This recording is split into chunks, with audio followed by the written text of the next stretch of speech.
defending series champion Randy LaJoie sits atop the points courtesy of consistency and 4 wins. Victory lane at last year's Kroger was his. But he's feeling the heat from Todd Bodine, who's less than 60 points back, and he's still chasing his first win. Can he light the fire tonight at IRP? After back-to-back wins at Myrtle Beach and a scorching inaugural at Gateway in St. Louis, Elliott Sadler is stoked to turn the hat trick tonight. And there's a rookie in the house. His name is Park.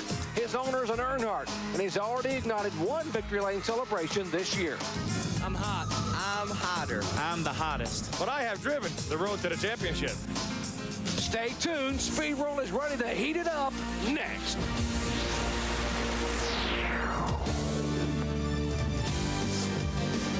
ESPN, the worldwide leader in motorsports, presents Speed World tonight live from Indianapolis Raceway Park.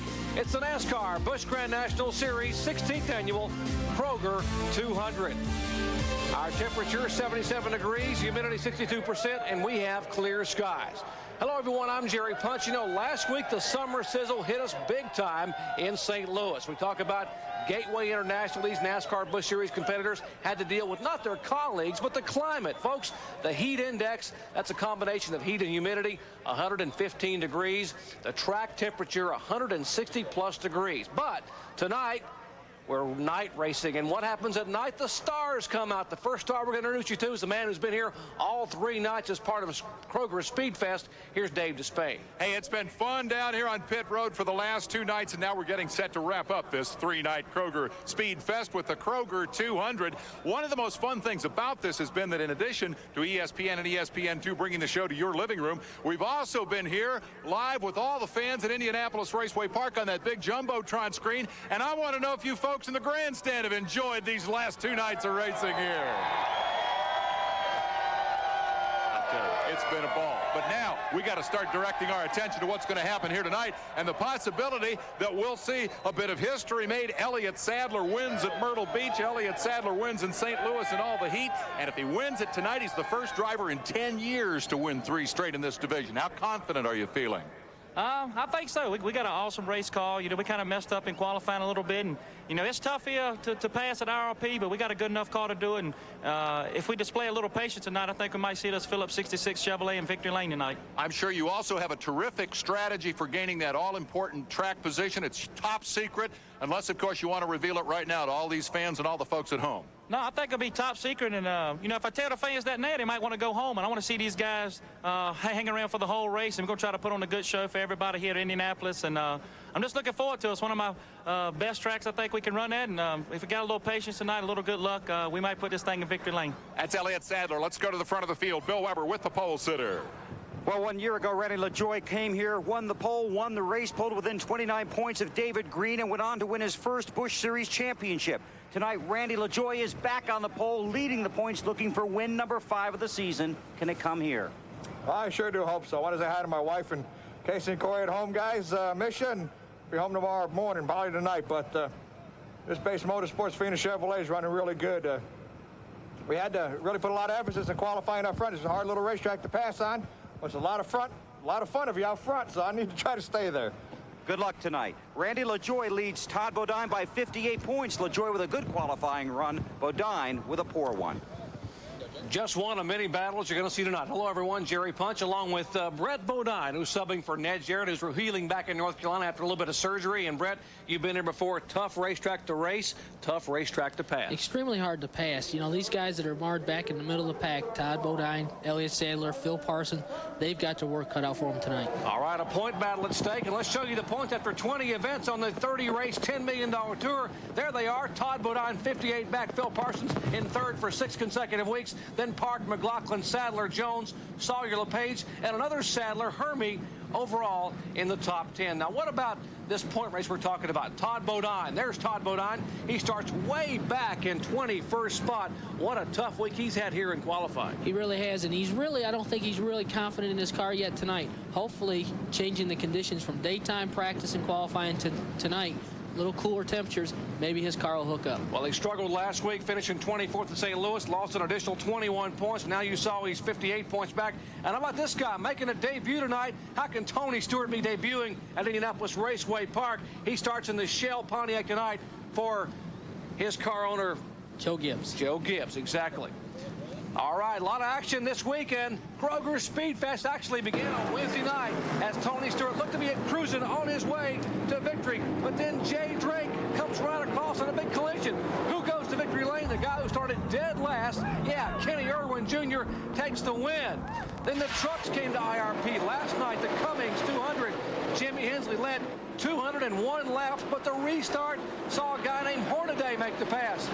And there's Ronnie Hornaday. He's the winner, drives for a guy named Earnhardt, as we are set now for night number 3, the third and final night of Kroger Speed Fest. Coming your way, the NASCAR Busch Grand National 200 coming up next. We'll be right back.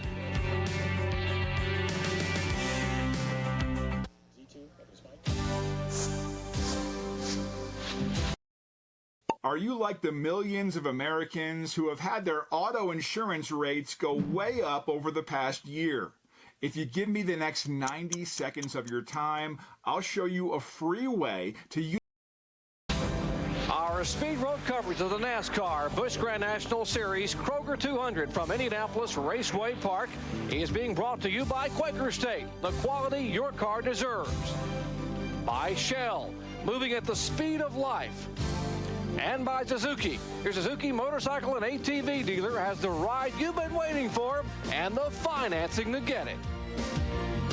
All right, 39 cars will start. Here's our Suzuki starting lineup. There's the guy, the first time a repeat pole winner in 16 years. That's LaJoie. He's flanked by Mike Magic Shoes McLaughlin. Back in row 2, Timmy Fedua and Joe Bessie, last week's pole sitter in St. Louis. Row 3, the winner here 2 years ago, Jason Keller and Jeff Fuller, the former modified champ. Tony Stewart, 8 USAC victories here. What can he do tonight in Busch competition? Alongside him, Glenn Allen.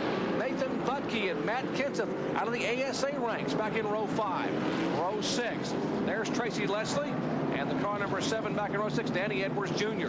Row 7, Dale Shaw, Elton Sawyer, Dennis Setzer and Steve Park back in row 8, Presley and Sadler in row 9. Another Sadler back in 19th spot. He's the guy that's won 2 in a row alongside Stevie Reeves. Taking a look at the rest of our starting lineup, 39 cars will start. 41 came to qualify. It is going to be 200 laps, 137.2 miles.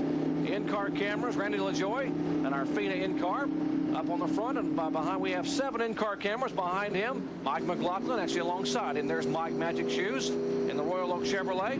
Tony Stewart back in the Shell Pontiac. Here in an onboard camera, as is Elton Sawyer. Back in the Barbasol Ford, the Aiken Sutton machine. Back in 19th spot, Elliott Sadler, the Phillips 66 Chevrolet. He's won 2 in a row, going for the hat trick tonight. And Stevie Reeves, the former 2-time USAC midget champion, back in 20th spot. He has it on board as well. Glad to have you with us. Getting set for 200 laps of exciting racing action. NASCAR Busch Grand National Series style as Carl Simmons waves the green flag.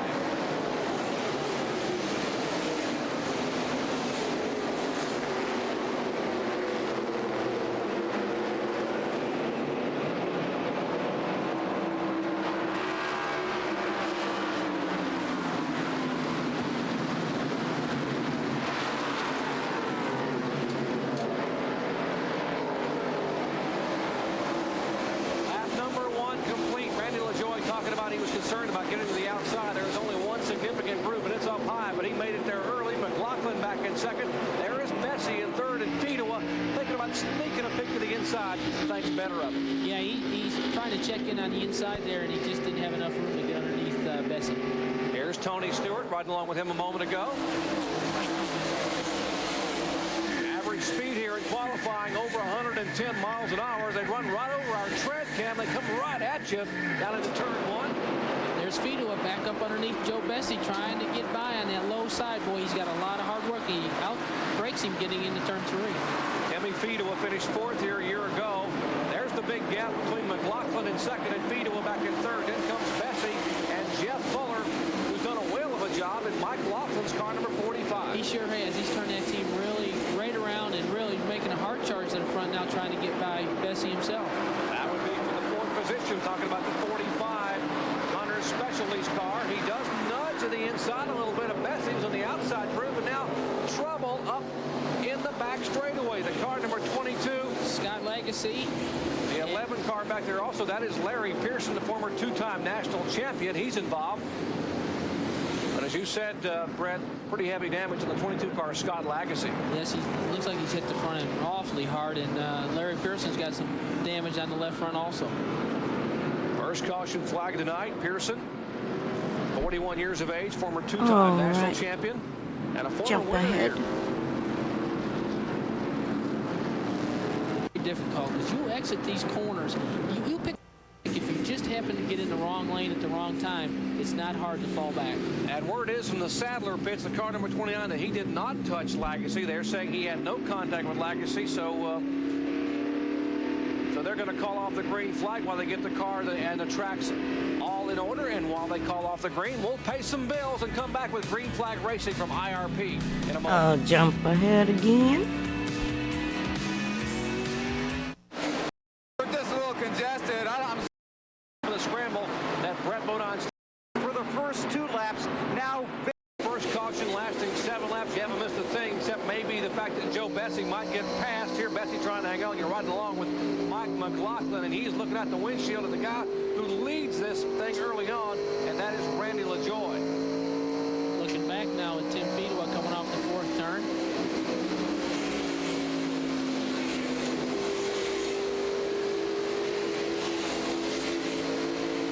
I told you Fedewa had a great run here a year ago. Was in contention late.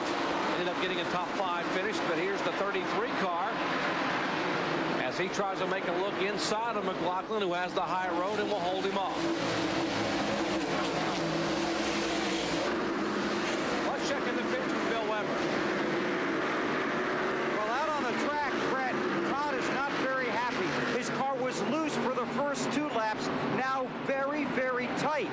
He had trouble qualifying. In fact, they had to change the rear end gear. Then they got the qualifying setup that was in the 74 car and put that setup on Todd's car. And then his crew told me it was old driver that got him into the spot as well as he did. Meanwhile, Tony Stewart maybe had a temperature problem. Under caution, he had to turn the fans on. He was going to turn them off when they went green. All right, a couple updates from Bill Weber in the pits, and as you're riding along with Tony Stewart, who started in 7th spot, now being shown back in the 10th position, debuting for Joe Gibbs in the Shell Pontiac. Look at that traffic off of turn 4. These guys are in a hurry to try to get to the front. Don't want to scramble too early here at Indianapolis Raceway Park. If you do, you'll end up on the hook somewhere. This track will reach out and bite you. There's some of the scramble that Brett Bodon's talking about. Dennis Setzer going beneath Joe Bessie. Bessie's really struggling. He's caught the At outside, 43 Lance car of Dennis Setzer, I do believe my dad was with a couple of races during this time frame. Trying to get underneath Bessie also. Well, our first caution flag produced an incident in which Scott Lagasse had to call it a night. He's now sitting by with our double D. Scott's okay. The car is not. What happened back there? Well, looks like things were just a little congested. I'm sure that it wasn't intentional. Somebody behind us got into it, turned us around, but the best of Vince Chevy was running pretty good. You know, it's kind of early in the race to tell, and last thing I want to do is be here talking to you as much as I like you, Dave. You're being diplomatic, but when you went out there, oh, we got trouble. Let's go back upstairs. All right, Tracy Leslie, a former winner here, gets looped around. Still no caution flag. Leslie gets the Lysol Pontiac pointed in the right direction. He did a 360 Joey Chitwood style, and we still don't have a caution flag. No harm, no foul, no caution here in the early laps. And now, let's look again and see what happened. Oh, a little contact. Well, there we go again. I think the 63 checked up possibly a little bit. Dale Shaw just barely touched him in the left rear corner and turned him around. What a job Tracy did in keeping that car off the fence. And obviously, no yellow flag. He's back at it already. Different angle. Watch him coming down across the grass. Now he keeps the tires, the front tires, talking about turn straight, turns it back. He wasn't swatting flies, folks. He was driving that car inside that cockpit. What a great job. And now he's back in the field, and Leslie being shown back toward the back of the pack in 36th position. He lost about 15 spots. One thing he's got to be concerned with, did he flat spot those tires when he had them locked up during that spin, and hopefully he won't have a tire problem. And the rule tonight is 2 tires per position, so that's a concern. Tires are pretty critical late in the race. No question. IRP is very tough on tires, and you want to treat them as best you can. All right, we're going to show you a battle brewing back here for the 9th position. There's the Shell Pontiac of Tony Stewart, but this guy right here, Elton Sawyer, wants that position, as does the car number 3,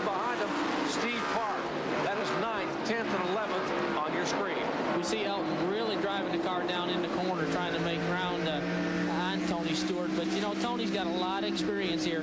He knows how to take care of the tires and what lane he needs to run that car in, keep it smooth, and stay smooth on the throttle off the corner. Elton Sawyer, 3 top 5s, 5 top 10s in his last 6 starts. Come all the way up from down in the 12th to 13th range in the points.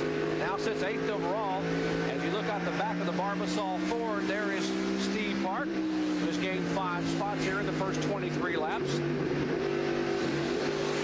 Steve's just gnawing on that back bumper of Elton Sawyer's. He's very impatient, wants to get around.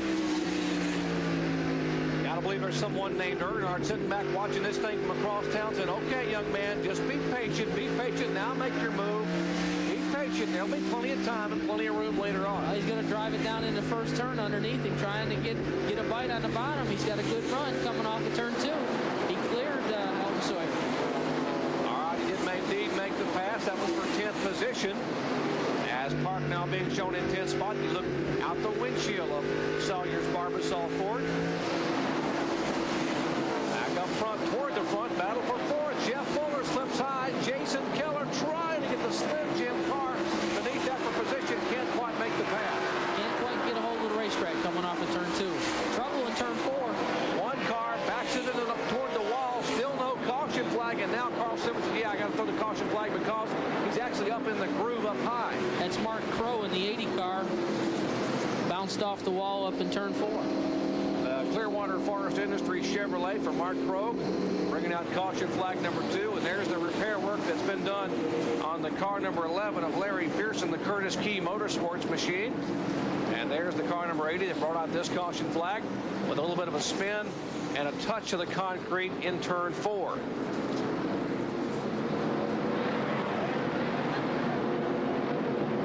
I believe if Mark could have gotten the car down to the inside, that maybe they wouldn't have brought the caution flag out. But being up on the outside, that's where the groove is here, and no one would have been able to avoid him coming off the turn if they had been wide open and didn't see him. Yeah, and they couldn't be sure exactly how wounded the car was, whether he had good steering, a bunch of flat tires, or what.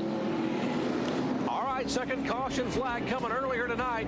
27 of 200 laps are complete.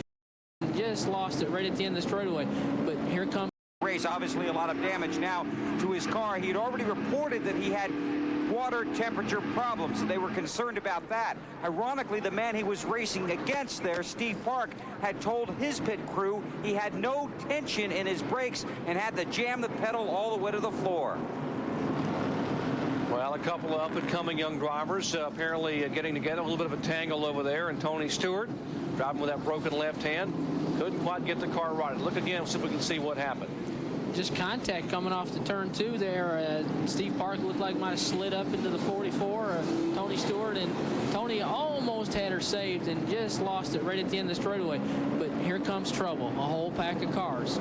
Watch right side of your screen. Dennis Setzer gets by. Hermie Sadler had nowhere to go because Setzer had the middle lane. Sadler jams on the brakes and just gets a nudge in the rear, but that nudge produced some sheet metal damage. Yeah, here they come. Hey, up Pop, off the turn how 2, are you? and, How are you Parks doing? just slides up into the 44, and contact was made, and the slide started.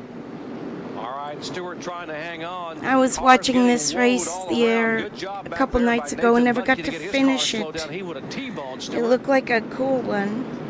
My dad may be helping the Lance 43. He did a couple of races in that era. Here we are in car camera with Tony Stewart, and we saw the contact. Young as he tried Tony. to save the car, whipping the steering wheel back and forth, and there's the contact from. Oh no! I hate car trouble. That happens more than I like sometimes. I didn't see my dad there with the Lance people. I know he was at Talladega, but I don't know what Tony Uri, the crew chief on that machine. Same car. Oh, Tony Uri's there, so Dad wouldn't be there. Dennis Setzer in the pits. I They're don't going all the way think. around on tires and topping the car off. This will be very close to the fuel window. They can run about 165 laps on fuel, and the tires have not been a problem. Remember last year, I had to add power steering fluid to my car today. He's gone back out now just behind us, but a little bit of sheet metal damage didn't look bad. I think they put 4 on that car as well. The point is you can short pit. If the tires hold up, you got a shot at winning the race. All right, right possible strategy by Dennis Setzer, David Ridling crew, and here comes the car number 44 down pit road. As Tony Stewart I was going through a lot of my playlists and stuff, and also watching this one. I might jump to watch 96 Watkins for a bit, because Dad had mentioned that race to me this week. He has the folder. How about Kevin LePage? What a move he's made. Yeah, he's come from way back in 30th starting position all the way up to 18th. All right, he's also the teammate to Dennis Setzer. We had lunch this week, and he said he is going to attend a reunion at the site of where one of our original tracks were. They're going to have a reunion. And as it looks like now, I'm going to attend with him up in Massachusetts one way or another in October. So that'd be cool. The first guy ever to repeat as a pole winner here in the 16-year history of this race. There is Steve Bird. Well, he's a legend in his own mind. He came from my hometown. We're all born in the same hospital. My dad, my mom, him, everyone that was born in that area was born in the same hospital. All from Fitchburg. Tracks that these Busch Grand National cars run on, and has had a lot of success in this series. 42-year-old Steve Bird is the team manager. Billy Nasowitz is the crew chief for this car. As you take a look at Lyndon Amick, Billy Nasowitz was involved with Richie Evans and the modified team there. He's been able to make his way toward the front from 35th starting spot. All the way up to 23rd, and a little damage there in the left rear. But you know, Jerry, here at IRP, we're going to see a lot of those kind of little damages all night long. Got one that looks like it's running. Is your weather in Lubbock getting better? So, I mean, I know we have called off the restart, it looked kind of nasty in the center of the country. Green flag racing action, NASCAR, Busch Series style before a capacity crowd in a moment. That's good. I know it's been a lot of severe stuff out that way. Are you interested in traveling the world and being your own boss? Consider Cruise Planners, ranked as the #1 travel agency franchise. Enjoy the perks of working from any. Back at Indianapolis Raceway Park, we're continuing on Dennis Shoemaker's Chevrolet. That's the car and driver in combination that won at Hickory Motor Speedway. Looks like they're going to change the radiator there. Meanwhile, Tony is Shell Pontiac has had some sheet metal damage repaired in the left rear as this Joe Gibbs machine heads back on the racetrack.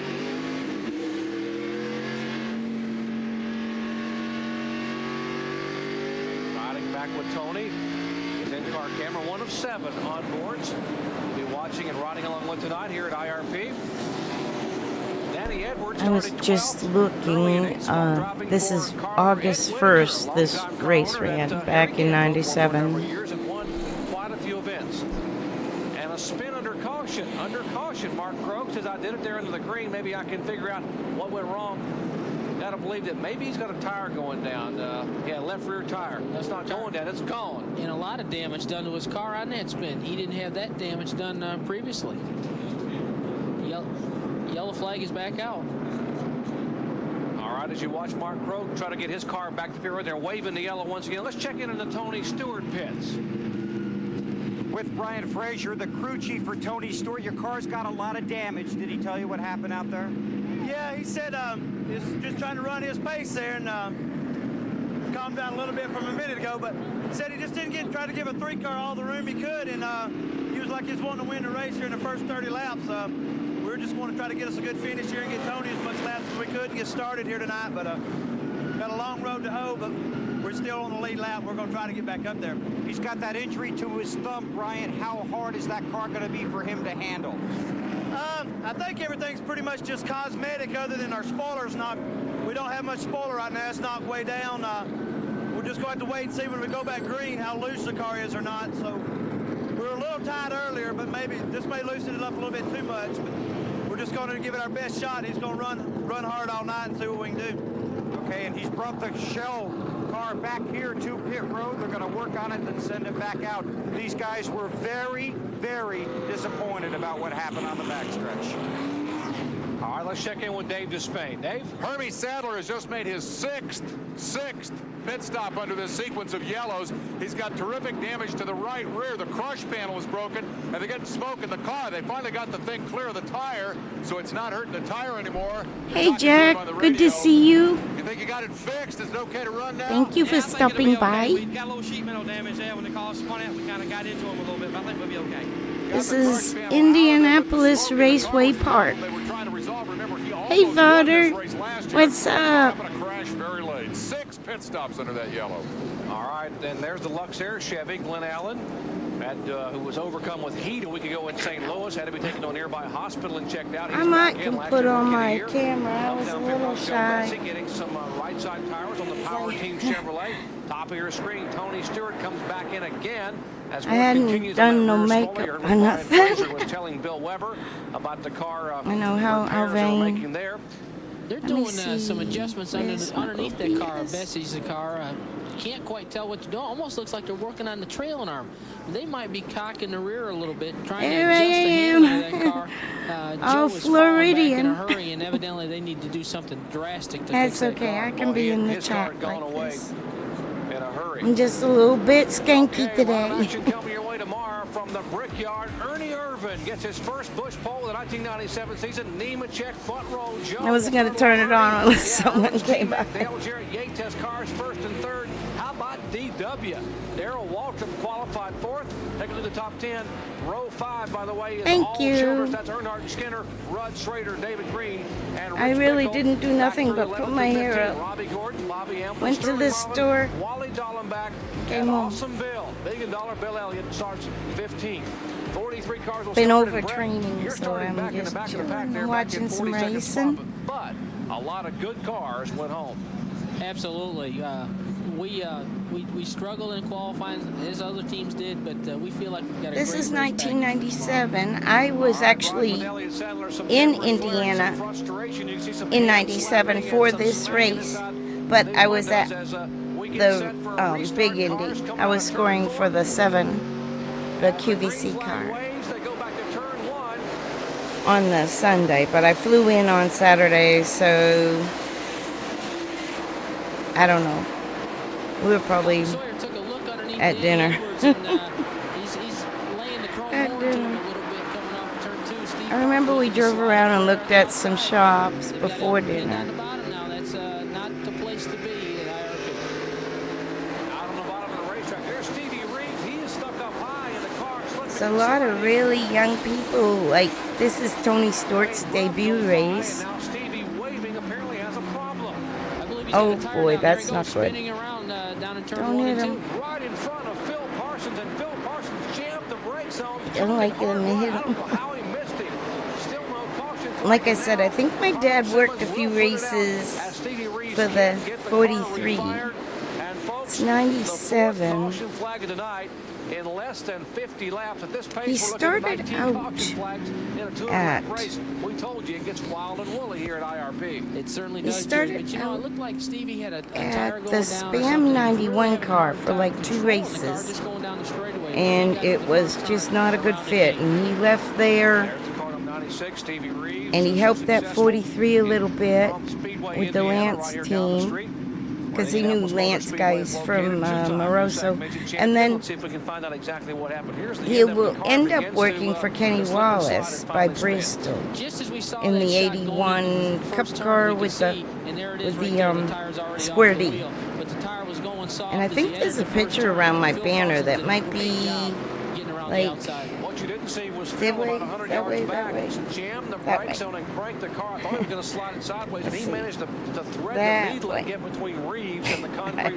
My camera. Anyway, that way. When he's sitting there with the scoreboard and he's got the blue and yellow on the bottom, right below the Dale Shaw. Dale Shaw, his 5th start for James Finch. Matt Kent's is doing a great job. Dale Shaw is from up north. So, Dale Shaw is from up in Oxford, Maine area. Come back and sort of size up what's happening here at IRP. Back in a moment. This was after Fuller left the Sunoco, and he's actually driving that 45. It's yellow and green, and he's doing really well in this race. But like I said, I don't remember ever watching this. Take a look at what Phil Parsons saw happening right in front of him. Well, I'll tell you, Phil had a decision to make right here, and he made the right one. He could have gone left, could have gone to the right, and he chose the high side. My brake wasn't working. Boy, what a close squeeze that was up in the first turn. We check in down on the pits with Dave Despain. Here's the culprit. They look, they can't find a cut, but they think the Greaves must have run under debris. Most of this damage done in the course of the spin. Back up top. All right, thank you, Double D. Restart lap 50. That caution flag, the fourth of the day for 6 laps. And we're just a fourth of the way through, and now we got a challenge for second position. 10 feet while looking underneath Mike McLaughlin coming off turn 2. The year 98 and 99, my dad will work on that 33 Fedor car. It's a good team. It's also the same one that Randy LaJoie was running. I think Randy LaJoie will end up getting Staff America after Fina pulls out. And the Kleenex will stay, because that's kind of stayed with Fedor since he was early in racing. My sister has one of the Kleenex bumpers in her garage.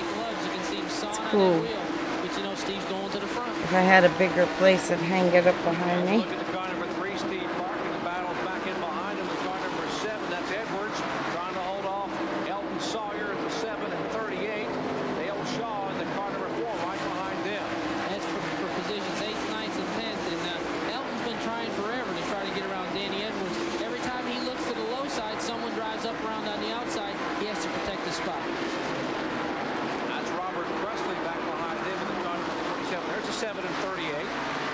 Talking about an 8th and 9th position.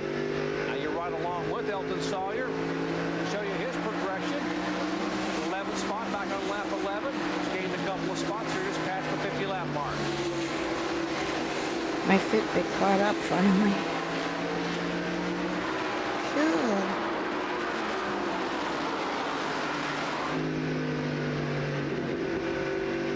I'm still in danger of overtraining.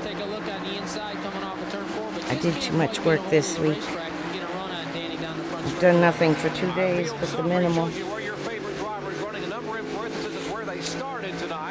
Looking good.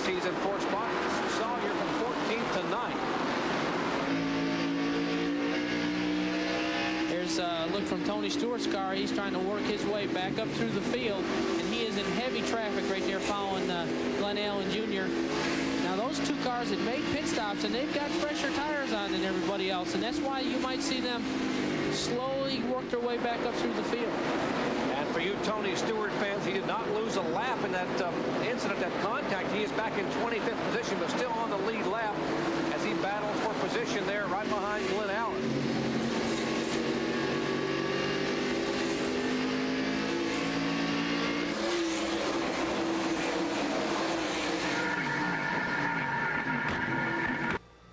Hi there. If you're just beginning Medicare and comparing all your options, there's one incredibly important piece of information that you must know before selecting your plan. Hi, I'm Marvin Music. I've been teaching people the ins and outs of Medicare for the last 15 years. Every year, millions of people watch my YouTube education or attend a live event around the country. Our company, MedicareSchool.com, is dedicated to educating you, and we have thousands of 5-star reviews everywhere. We're A+ rated at the Better Business Bureau. Basically, we know what we're talking about. So here's the one piece of information that you must know. Out of all the plan options that you can buy, and there's a lot of them out there, there's only a handful that cover what's called an excess charge. Well, you may be wondering what it is. Whoops. I got a thumbs down on my driving, and I was like trying to figure it out. It was actually within our park. Not even on the main road. It's like in the parking lot.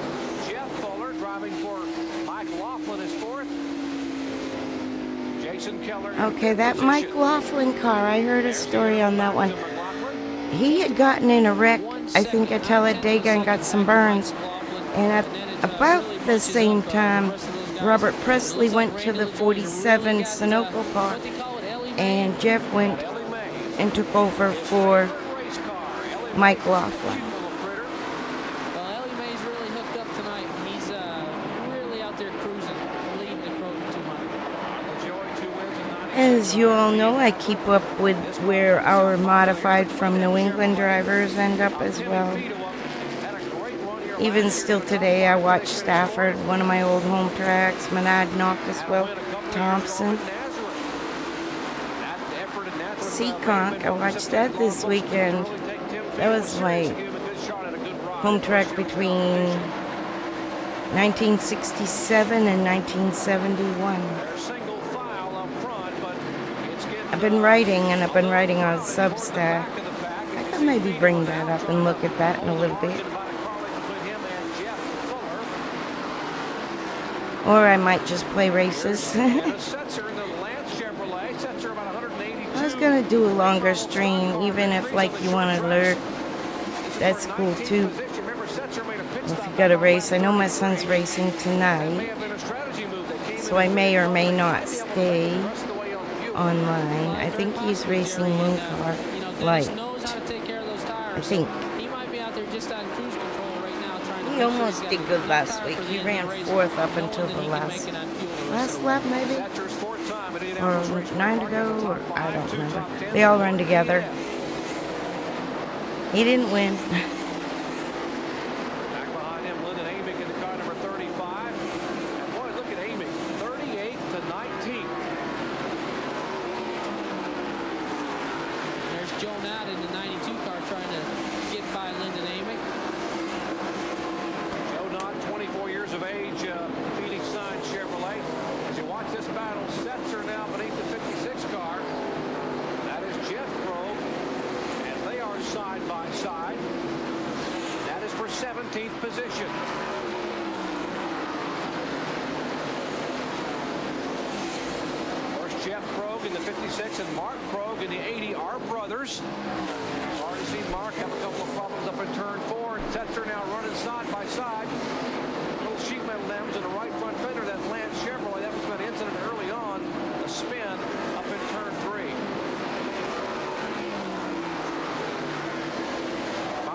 Here at IRP, the outside lane's got a little bit more banking to it, but of course it's the longer way around.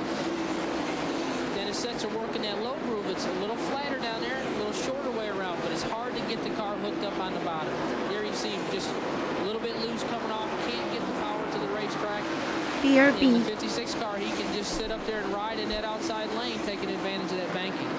Setzer and Krogh battling door to door here at lap 66. 17th position.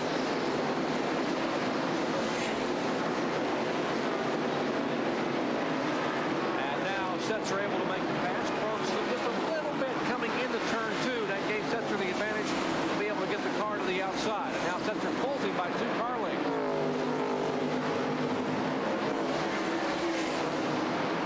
Battles all around the racetrack, but one guy who has just set sail has been Randy LaJoie, the defending winner of this Kroger 200 and the defending 1996 Nascar Busch Series champion. Randy's running into some lap traffic now, and Mike McLaughlin has been able to slowly pick a little bit at that lead.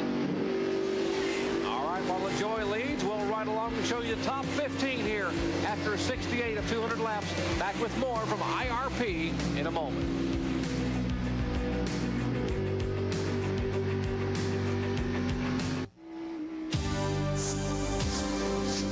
Our speed road coverage of the NASCAR Busch Grand National Series Kroger 200 from Indianapolis Raceway Park is being brought to you by the more than 1,625 AutoZone stores across America.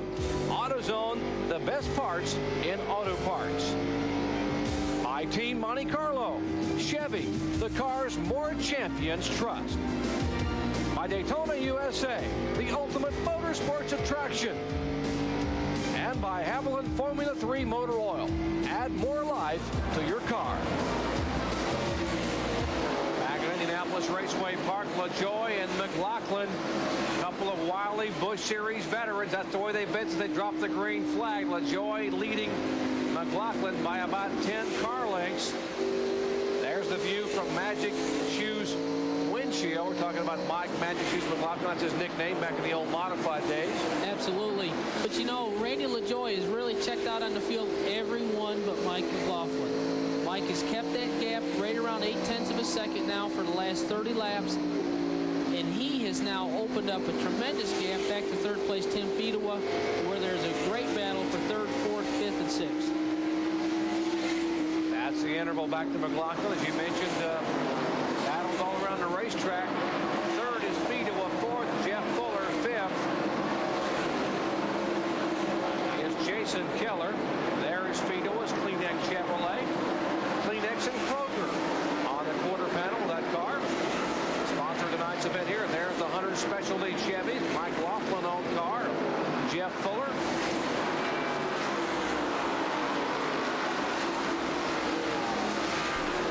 Kind of neat Kroger was in it way back then.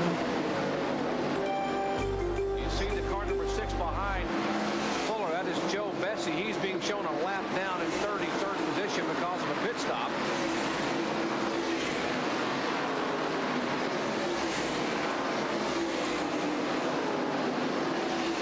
Now Fedewa, there is LaJoie just setting sail. Now a year ago, LaJoie made one pit stop, changed 4 tires, topped it off in fuel, and never came on pit road again. So that's what he hoped to be able to do tonight, somewhere around the halfway point. Well, as we can see, track position is everything, and with a good strategy in the pits means everything for that track position. And you know, I'm sure Randy's hoping that will happen, and a caution will fly just right for him.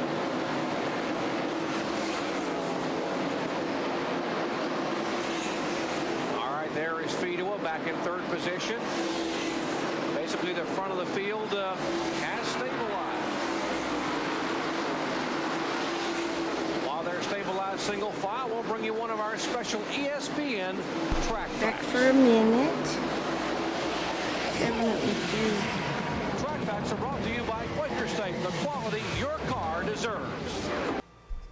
If you click this ad right here, I'll teach you a little known trick for finding low price stocks on the verge of moving. Well, this is the reason that Dick Trickle stinks. is now 11 laps down. This hole in the radiator, it's from debris from an earlier caution.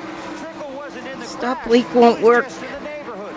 Punctured the radiator. They had to bring the car in, swap out the radiator, and send it back out. Now he's 11 laps down. Why would you go back out? Because you need to get points, because you might need a provisional based on owner points later in the season. How important are those provisionals and those points?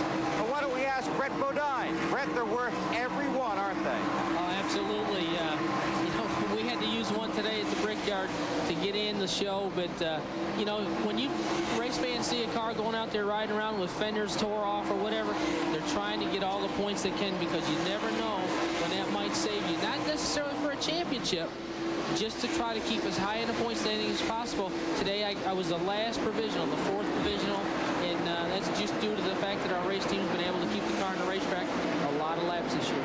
There's a Duralube Chevrolet. He's talking about Dick Trickle, who's currently 14th in the point standings, although Trickle has just run 18 events of the 20 that have been competed. He missed Loudon, New Hampshire, and Myrtle Beach. So those are the 2 he was not able to make. But despite missing 2 events, he's still in the top 15 overall with the points. That's tremendous track record for Dick in the Grand National Division. You know, his car's always very competitive, and that's really a testament to his race team. And here they are in an event at IRP, back out there after repairing the radiator. And as Bill Weber told you, they are 11 laps down, now being shown back in 36th position.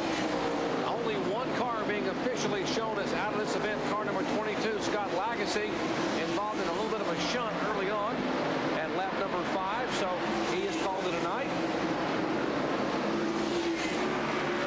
Potential big-time problems for Todd Bodine. The car is skipping. It's a battery problem. Clyde McLeod, his crew chief, has said they may need to bring him in, change the battery and the alternator. Bodine losing positions lap after lap on the racetrack. His car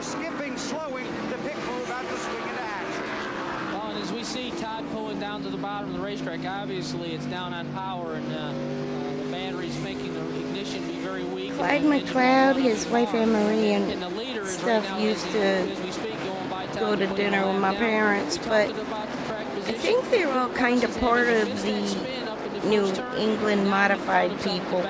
I know for sure McLaughlin is, and he's actually dad of Max. Is it Max McLaughlin that's running some dirt right now? Cars, including our leader, LaJoy, just does get by, and he gets around Phil Parsons while getting by, and the caution flag comes out, and just that quickly, Phil Parsons goes a lap down. The car number 92 that spun out there, that's Joe Knott from Spring Lake, Minnesota, former ASA competitor. There's Joe Knott. A lot of damage on the left side of the car. Looks like he lost the car getting down into 3 and it spun all the way around, slapped it with the left side. Down pit road, Kevin LePage, and there's Krogh and Buckshot. Some of the others 2 and 3 wide as LaJoy. Now there they come off of pit road. They were 3 wide in the pits a moment ago, trying to come down pit road, and looks like LePage may have gotten the better of that drag strip battle down to turn 1. Well, one of the big losers on that exchange was Mike McLaughlin. He came in second, and now he is about 6 cars behind Randy LaJoy. Track position means everything. I think that's a penalty now for sure, but... And there's a NASCAR official standing up there in their pits. I don't know if it was in 97. They might have a little problem there with that air wrench on the right side of the car, number 34, the Royal Oak car of Mike McLaughlin. So let's go down and check in with Bill Weber, who's in the Todd Bodine pits. Well, Todd Bodine has brought his Stanley Pontiac. Okay, that's why I was thrown off. Clyde used to work for the 34. Now he's working for Todd. That's Clyde underneath the rear wheel. Under there, the hood's staying up now. We're trying to swap out the battery, which is located there behind the driver in the left rear wheel well. They've got one out. They're going to slide in a new one and then try and send Todd back out. What they want to try and do is get him back out quickly so he doesn't lose any more laps out on the racetrack. Clyde McLeod lowers the hood. They didn't have Lucky Dog then either. He had to race back to the yellow, which was really unsafe. Or up the front stretch, rather, come across the start-finish line, and Todd's going to fall off the lead lap. He sits in his car very dejected. This is very disappointing. They thought they might have something for these guys tonight. All right, Todd Bodine, Stanley Pontiac, and what a tough break for Todd. This point battle could go away in a hurry, but then again, my back can hold up. That's why I was kind of off screen for a little. I did a lot of yard work, and my back's been a little bit testy between my shoulder blades. Coming up Sunday night, 7 o'clock Eastern time on the Deuce. NHRA Right, let's jump ahead to the green. The backstretch, second one, lap 27. Mark Krogh spun in turn 4. Then an incident involving Tony Stewart, Steve Park, Ernie Sadler. Lap 32, that was in turn 3. Lap 45, Stevie Reeves spun in turn 1, had a cut tire. And this one right here, Joe Knott, spun up in turn 4 on lap number 90, bringing out caution number 5 as we are just about 3 laps away from the halfway point. Get set for a green flag restart.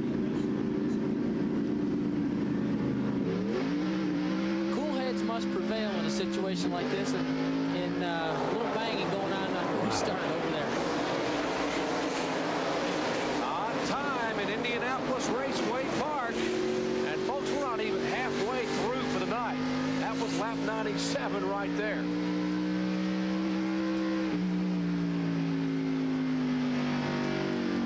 Now Phil Parsons now being shown the tail end of the lead lap in the Channel Lock Chevrolet. He's back in 29. Almost sounded like you over red. Trying to stay there and possibly There's one or something, but it took off good. Yeah, our leader of the race right now is Wayne Grubb in the 83 car. They got out of sync on pit stops. They pitted a little early, elected not to take advantage of that caution flag at lap 90 and come in and get fresh tires. He is being shown the leader, giving Phil Parsons a chance to get back on the lead lap. There's Elliott Sadler, who's won 2 in a row. 33 had a run. Tim Fedewa, actually, I believe, is a spotter in real life for somebody my son would know. Y'all probably know. Right behind the car number 48 is Sadler, Randy Porter's machine, the uniforms forward.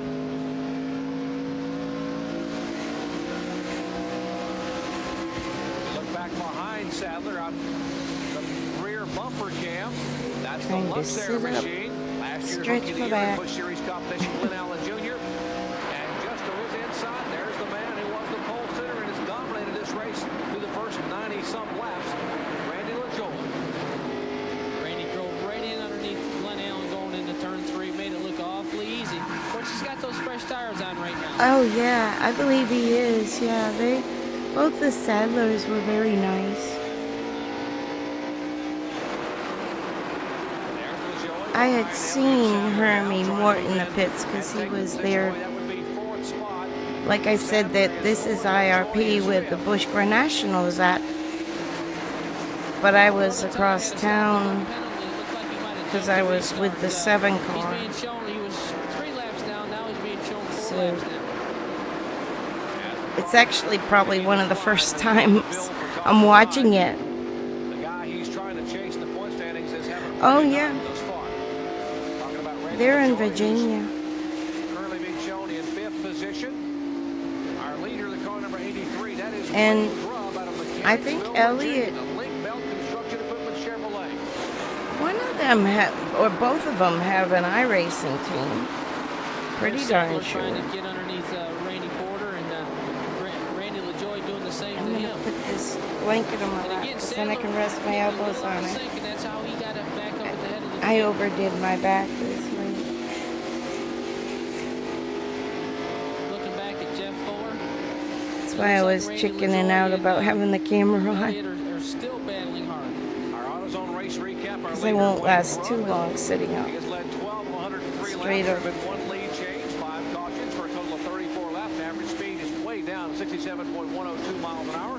Our leaders, only 2 of them to pick from. LaJoie led 91, and currently Wayne Grubb has led the last 12. Out of race, those that have parked it behind the wall, only 1 of the 39 who started tonight. That's Scott Lagacy, involved in an incident back on lap number 5 with a little contact with Larry Pearson. What that flag means, Brett, is they're pulling the scorecard. And that means you can go out there and run all you want to. Disqualified. Scored on the racetrack. So as appropriate, come down pit lane. What they mean by pulling the scorecard is they give you a black flag and you have 2 laps to come in, and if you don't come in, the guy's name was Marlon, and he would hold up his hand and make you actually hand him the scorecard till everything was compliant, and then give it back to you to start scoring laps again. Is how that would work. Going to see. But for those who ignore this It was warning, one of the, I don't know how long they ended up scoring by hand until the transponders. Cool. Go ahead. I'm actually gonna shut off the camera a minute and go get me my sandwich. I'll finish my sandwich and then I'll be right back on. But I'll be watching and chatting, but you don't want to watch me eat.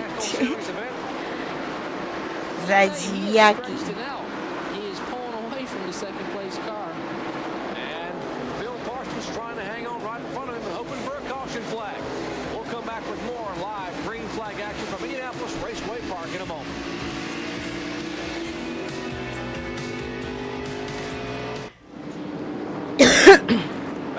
Oh shoot, look at that. Oh, that's not good. I think that was his debut in Busch, maybe. Started back in 25th spot and was running second, and we turned to say something about Fuller, and suddenly, boom, he's in the wall.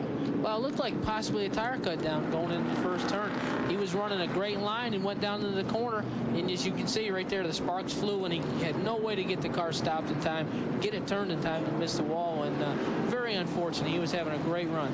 Horseshoe NASCAR Featherhead Modified fans know Rick Fuller driving for Art Berry up there very successfully, former series champion, and ouch, he hit it pretty hard. As apparently, as you said, Brett, a tire going down on the right front of that KFC Ford. But as we see in so many times in racing, someone's misfortune was somebody else's fortune. Exactly. Phil Parsons was running out ahead of the leader, Wayne Grubb. Phil was able to hold him off, come into the yellow flag, and get his lap back. All right, there's a Doug Taylor Motorsports team trying to use a pry bar to pick that car up. It's so much right front damage. They're trying to see if they can possibly have any shot at putting a tire on it. As we go down to Bill Weber, check in with Phil Parsons. Well, Phil Parsons said has had so much bad luck this year, he was due for a little good luck. He got the caution he needed to get back on the lead lap. Now he's going to get him some tires. They've got the right sides on. They pull the sheet metal away. That's all he wants. Fuel's in. Phil Parsons returns to the race, back of the field, but he's got fresh rubber on the right side. Tom Bodine is due to come back in. He got a black flag for doubling up on the wrong side. Jason Keller was also on pit road. All right, Phil Parsons hung on out there long enough in front of Wayne Grubb, who was our leader. There's the car number 83 being shown as our leader, Wayne Grubb. Only his third start in 1997. His best finish, a 25th at South Boston, Virginia, but he is leading tonight here at Indianapolis Raceway Park. Certainly has to be one of the highlights of his young career in Busch Series competition, and that's a little bit on the hot side, I would say. A little bit of fire there underneath the right front of the car. Well, it looks like when he hit the wall, he's damaged the hub in some way, and it's leaking some wheel bearing grease out onto the hot rotors and causing it to catch on fire, or possibly some brake fluid from the caliper being busted when he made contact with the wall. Firemen standing by us along with the NASCAR officials, and a tough break for Rick Fuller, who's trying to win that NASCAR Featherlight Modified Tour Championship, driving for Art Berry. We mentioned having a tough time, though, battling Mike Stefanik and a few others up there. Well, I'll tell you, that Modified Tour is very competitive, and, you know, we saw a great race with them up in Loudon, New Hampshire, when we were there with the Winston Cup cars and at Martinsville. I really missed that series, Jerry. That was a lot of fun running those cars. So many talented drivers have come out of the open wheel ranks. Of course, Jeff Bodine was one of the first, and now we've got a series of Bodines who've made their way south, and thankfully so, in the Winston Cup. Now Todd, the latest. If you didn't hear, stopped on those earlier yellows, and they got the car topped off. He can make it from here, and so they're in very good shape. It was the short pit strategy we talked about at the top of the show. If Grubb wins the race, that'll be the key to it. The issue there is going to be tire wear, and these tires have worn very well. Through practice, they were running 45, 50 lap runs and seeing about a half second of drop off. So he should be in very good shape. But of course, a lot can happen between here and the end. and the bad news for Wayne Grubb, Dave, as he looked in his rearview mirror, there is LaJoie now right in on his rear bumper. Randy LaJoie, who was our pole sitter and led the bulk of the That's first cool, Jack. to this. And of course, there's a part of this capacity crowd. We're told that they were expecting upwards of 35,000 people, a new record for Indianapolis Raceway Park. An exciting Kroger 200 action as they are side by side coming down for a restart. 118 laps are complete of 200. $310,000 up for grabs tonight here for NASCAR Busch Grand National Series action. Wayne Grubb hard on the gas coming off of turn 4, trying to get a jump on Dick Trickle in the outside lane there. As we see, Trickle's able to hold that outside line, hitting Grubb to the bottom of the racetrack. LaJoie's going to try to follow him right through. Now watch LaJoie go up high. He knows the fast way is around the outside, and now he has gotten Grubb fairly easily in turn 3. There's experience for you. Randy LaJoie came out of the pits, 5th or 6th spot, took his time, worked his way right back up to the front. Of course, he's got an awfully good race car to do it with, too. Now, he won't be able to snooker Dick Trickle quite so easily. Better than what I can do, right? I'm sure it's fine. Randy's really dove down into turn 3, but he can't quite hold that inside lane. Trickle able to work the outside lane very well. Battle was brewing back for second position. Elliott Sadler was trying to make a move on Wayne Grubb. There's Grubb in second spot. Sadler behind him in the car number 29 in third. Sadler had a fender inside him last time coming off turn 4, but this time Grubb able to pull him by half a car length. Well, I think Randy taught Wayne a little something about that outside lane. Protect it. That's the key to getting around Indianapolis Raceway Park. Now Sadler looks to the inside, but can't quite get it to hang off the corner. Ball's back in line. He's got to defend his position because right behind him, or not to the inside of him now, is Jeff Fuller. Heck of a battle from third on back. The 83 car in second position. That is Grubb. Then Sadler is third. Then Jeff Fuller is fourth. Tim Feeder was fifth. Steve Park is sixth. Elton Sawyer seventh. Porter eighth. Kenson ninth. And McLaughlin is in 10th position. Enter top 10. There are 26 cars on the lead lap at 123 laps in. I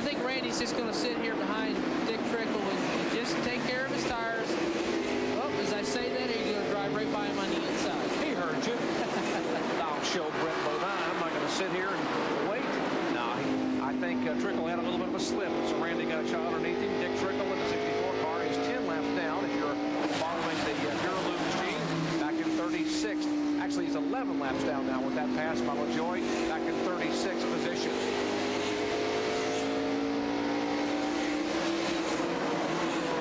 Now we'll see if Dick Trick is going to let this other pack go by, because they're racing for position.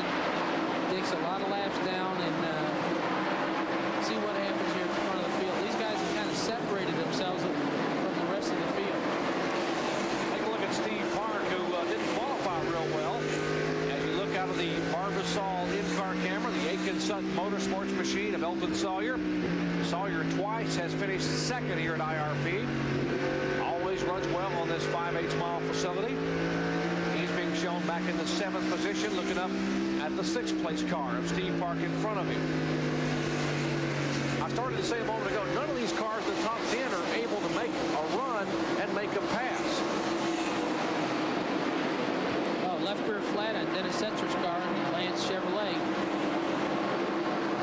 Tough break for Setzer. He was being shown in about 16th position on the lead lap, and now he tries to get that car down on the inside. He does get it on the pit road, but obviously he will lose at least 1 lap as he comes down pit road at 35 miles an hour.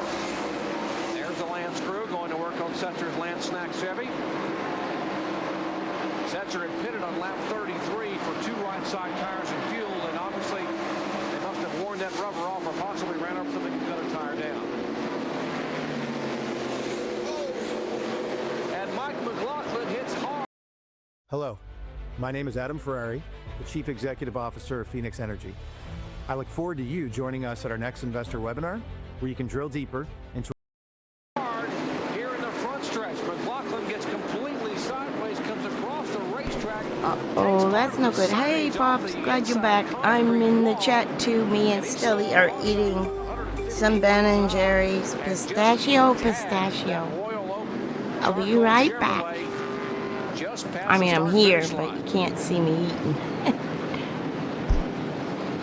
Here we are inside with Mike. We see him moving around. There was a little bit of a fire underneath the back of that car, and they're trying to get Mike out of there in a hurry. Now the Phoenix crew there from LaJoie have come across the pit road. Also the safety crews from here at Indianapolis Raceway Park there to try to get extinguish any kind of flames. And McLaughlin, he may have to have a fire extinguisher put on him a little bit. He got out of the car, but fortunately seems to be okay. He was being shown back in 10th position. What I started to say a moment ago is none of the guys in the top 10 have been able to make a move. McLaughlin 3 or 4 times in a row was trying to make a move to get in the 9th spot and couldn't get the car to stick coming off turn 4. They were BOGOs today at the store. So I got ice cream. Something was wrong on the pit stop and cost them a lot of track position. Mike was running very well in 2nd spot up until then.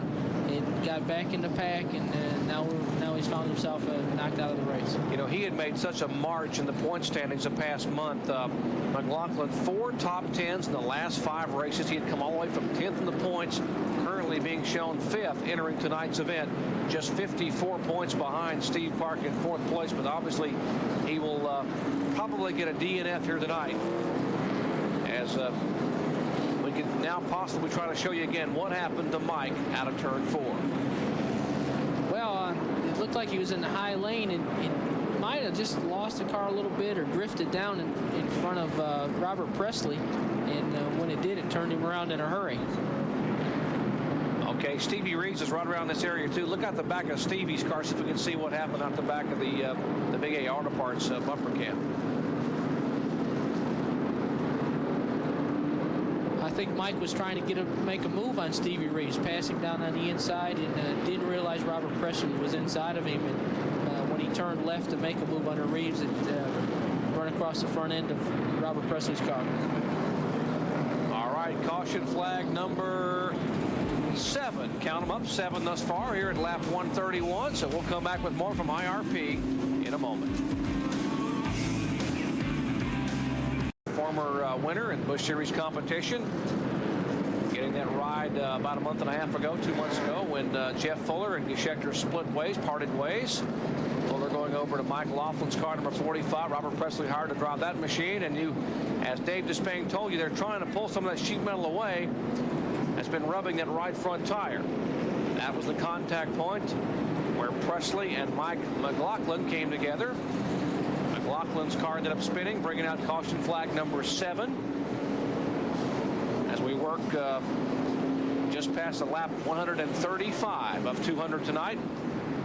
LaJoie is our leader. You see the Sunoco car still sitting on pit road there as the work continues. Wayne Grubb is in second spot. Elliott Sadler third.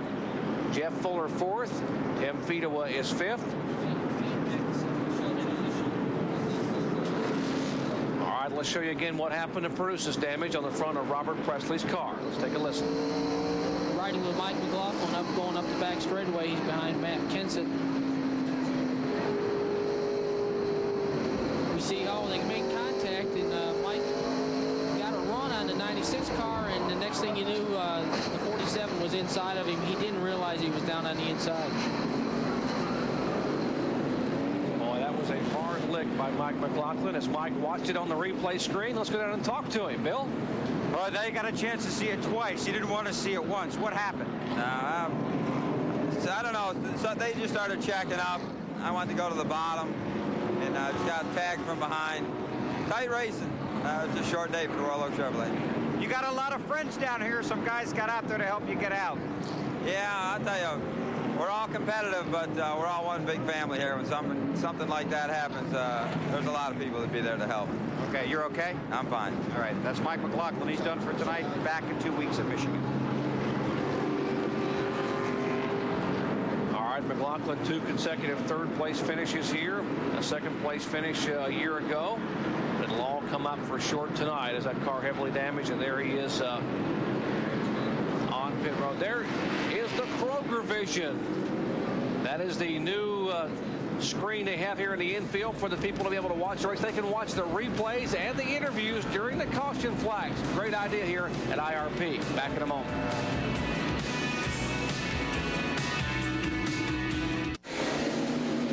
Back at Indianapolis Raceway Park, 138 laps are complete in this 16th annual NASCAR Kroger 200.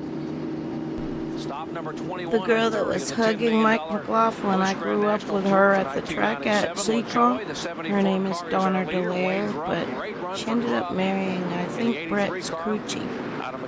And her twin sister married Brett. It's kind of interesting.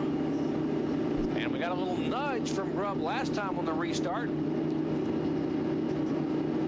As they're getting ready to come at it again, and Grubb didn't want to be too far back. Last time we got a little Monte Carlo against Monte Carlo coming out of turn 4. Now Grubb does lay it off, and LaJoie jumps in the throttle.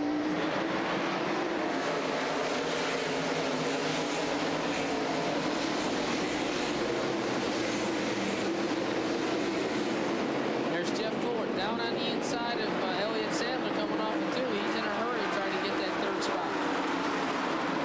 Fuller thinks back better of it, and now he has to protect his position because right behind him, behind the car number 45, is the 33 of Fedewa. Trouble off turn 4.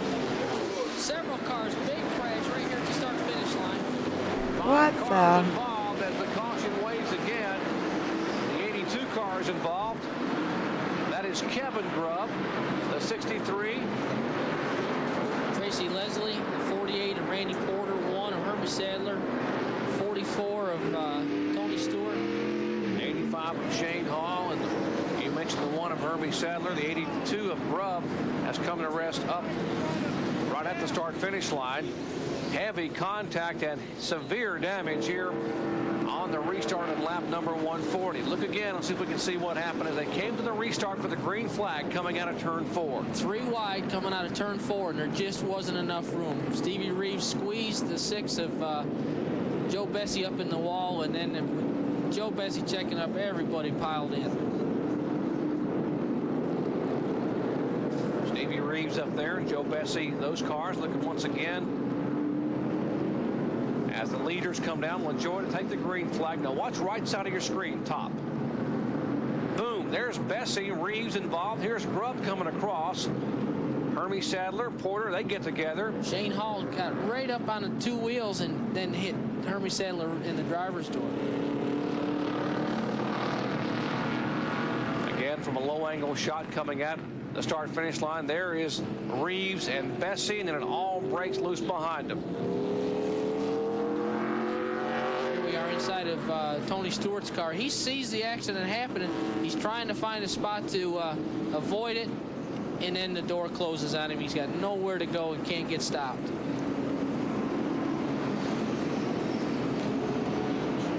Well, ouch. If you're keeping score at home, folks, that's what's left. Skip ahead on that just of a the little. Shell Pontiac of Tony Stewart. He was involved. He's Reeves, smushed. Bessie, Shane Hall, Hermie Sadler. Not rushing. The car number 82 of Kevin Grubb. And there's Kevin Grubb walking back across. Jesus, everybody's busted up.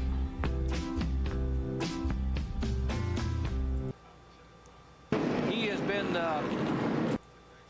We'll see you there. Thank you. All right. Oh my gosh, that's Hermie. Look a little. We'll regroup. Last set of tires for that last call. Everybody else. That still looks pretty good. It still looks pretty good for starting all the way back into 35th. And remember, next year he's got Bayer Aspirin and Alka-Seltzer. And this guy, he has been... Tracy Leslie, he's missing some parts. Got some parts all bent up, but the car's still going around the racetrack. I think Hubert and Jeff Hensley can throw that body away after the night. That's not much left of that Pontiac. So we check in with Bill Weber once again. With Hermie Sadler, well, you told me you're okay, but boy, your luck continues to go south on you. Some minute. We had a pretty good running going at the first part of the race, and we got involved in a wreck early on, and must have been some in the rear, broke some in the rear. The car had a bad vibration, so we spent the rest of the race trying to adjust it. We saved our last set of tires for that last caution and put new tires on to go ahead and try and get our lap back, because we finally had the car back running pretty good. We could run fairly close to the leaders, and we got hung up coming off 4. I don't know exactly what happened. I guess they got 3 wide somewhere in front of us and started stacking up. But, you know, what can you do? You know, we had a plan, and everything went according to plan until right then. So we'll regroup and try to get to Michigan and still salvage a good season. DeWalt people have all been good to us, and we're going to run them a race 40 years old. Okay, we'll see you there. Thank you. All right. That's Hermie Sadler out of the race. Much more action to come from IRP after we take a timeout.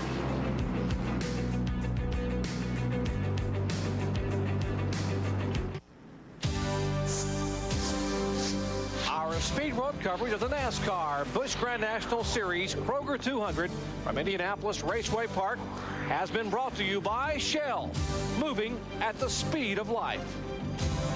By Big, that's how they would be right now if the race were to end where they are currently running here at 147 laps. Well, let's go down to Dave Despain.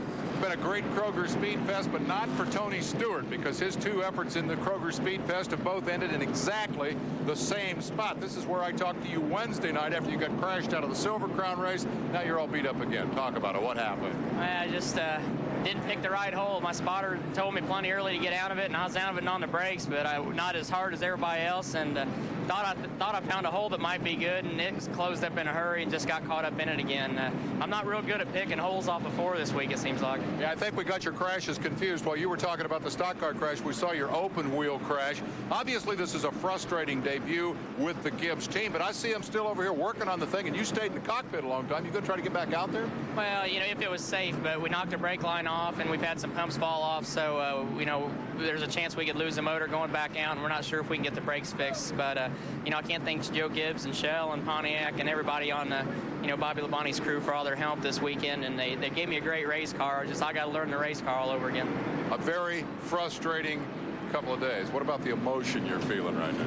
Well, you know, I'm really happy, in all honesty. I mean, I knew this place was going to be pretty rough and that there's a lot of crashes here and you can get gathered up real easy. But, you know, we qualified at 8th and or 7th, and really we went clear back to the back and got back up to 13th, so we were working pretty decent. We just, I need laps right now, and the big thing we wanted to do was just finish the race tonight and gain knowledge and gain laps, and, you know, we got about 2/3 of it, so we'll just go to the next race and try to gain more. It's called looking at the bright spot. That's Tony Stewart. He's done for tonight. All right, we'll give you the rundown again of those involved in this latest incident. It'd be easier to take who wasn't involved in this accident. 8 cars or 9 cars. We're talking about Bessie, Reeves, Kevin Grubb, Sadler, Leslie, Stewart, Shane Hall, and Glenn Allen Jr. Those are the ones that we have involved in the incident here, bringing out caution number 8 of the night. Randy LaJoie, this is Brett Bodine and Jerry Punch up in the booth. Well, doesn't look like we're doing as well as you. Old Ellie Mae's really hooked up for you tonight. You've been very fortunate. You haven't seen all these accidents behind you. You've been up front where track position's the key. And how's the car running? It's pretty awesome. Anytime you got a race car like Base Motorsports give me this mean in Monte Carlo, you got to take advantage of it. And right now we're trying to do that. We've got another 50 to go here. Well, good luck to you the rest of the race, and keep it up front. All right, Randy LaJoie in the Fina Chevrolet. You saw that graphic a moment ago. And take a look at Jeff Krogh. Started 37th. He is currently in the top 10 at 9th in the car number 56. Boy, look at his progression. Back in 37th, 20th at lap 109, 16th at 129, and now 9th as we approach the lap 150 mark. Let's check in with Bill Weber. Yeah, Jerry, just one final thought on Hermie Sadler. He really wanted a good run tonight, not only to turn his luck around, but there are some reports that he may be selling that team, and perhaps Team 34, which is Todd Bodine and Mike McLaughlin and company, could be expanding, adding that fleet to their team. Green flags out.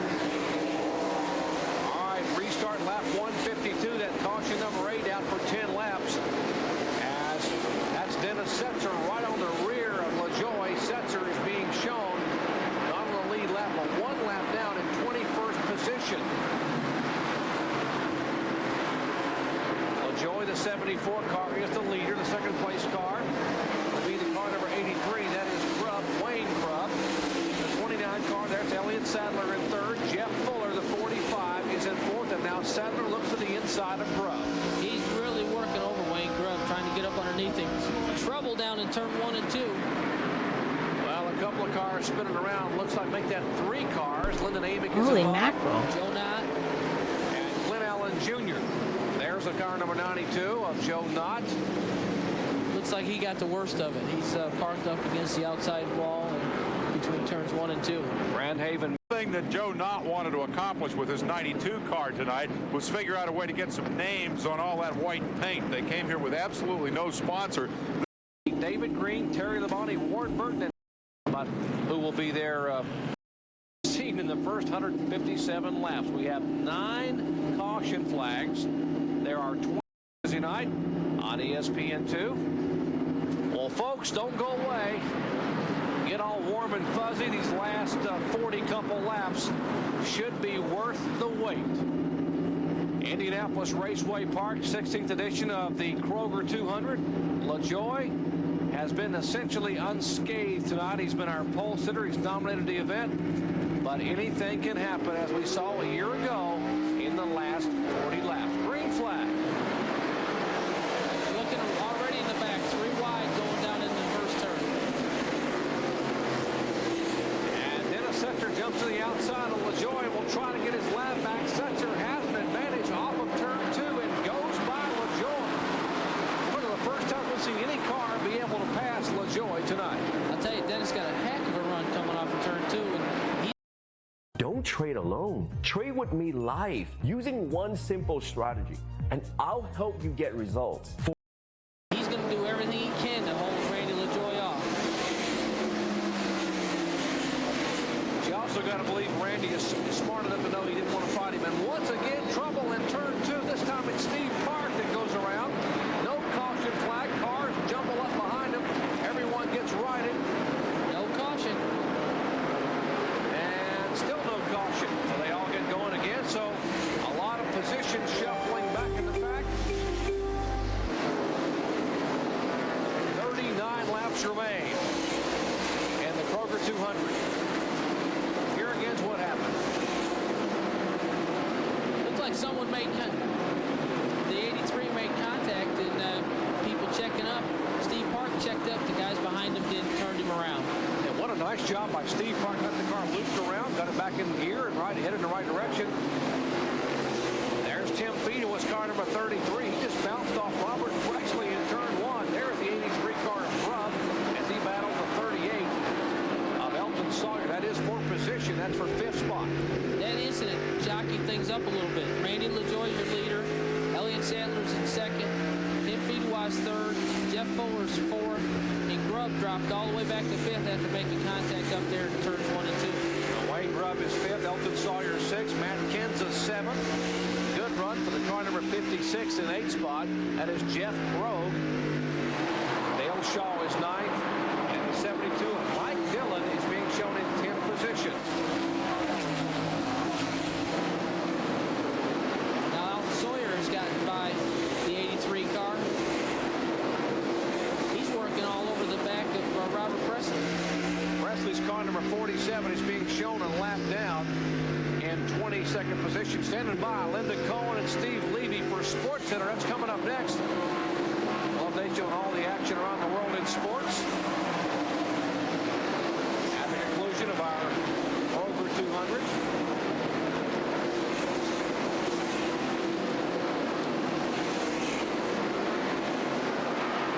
It's Matt Kenson in the 17, working the 83. That's for 6th and 7th. There's the car number 56 trying to make a move. He is in 8th position, and the 47 car, Robert Presley, is a lap down in 22nd spot. Randy LaJoie now trying to work back by Dennis Setzer, put him back a lap down. Setzer having done that, holding on. Here is the car number 4. That is Dale Shaw. Shaw back in 9th spot as he tries to work underneath the lap car of Presley.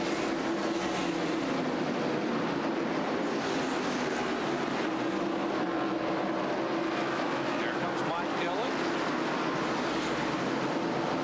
Detroit Gaskets Chevrolet for Dillon and Buckshot Jones, the 00. They are in 9th, 10th, and 11th spot. There's Steve Park after he recovered from the spin. He's all the way back up to 13th. There's a car number 10. That's a channel lock machine of Phil Parsons back in 14th spot. Well, he got that lap back earlier and has come from 22nd. And there's what's left a moment ago. What's left of the 63 car. And he's in 15th spot and moving up.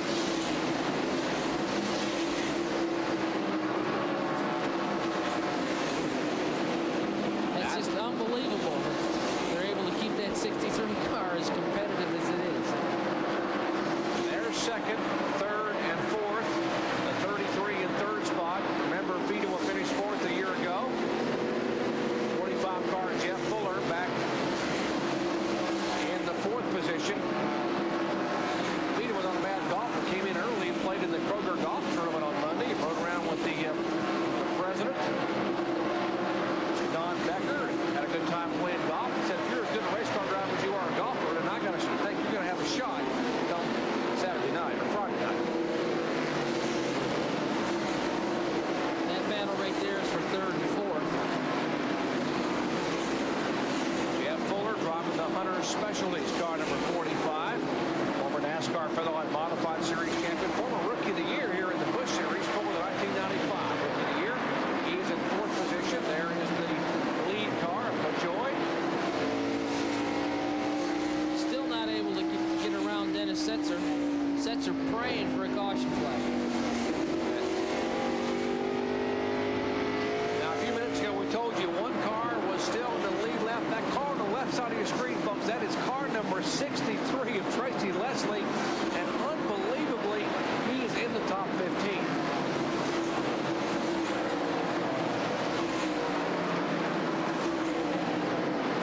Well, I don't think you can worry too much about the aerodynamics, right, Brett? No, aerodynamics are not the issue here. But evidently, he's got a good handling race car there, or he wouldn't be able to be as competitive as he is. I think it'd be easy to say if they picked a couple of cars to go to the wind tunnel, that wouldn't be one of them they'd take. Tracy Leslie, Jeff, and Hubert Hensley, the car owners of that Lysol Pontiac. As we are in the closing laps here at Indianapolis Raceway Park Sports Center, standing by Linda Cohen and Steve Levy coming up next when we wave the checkered flag. Back in a moment.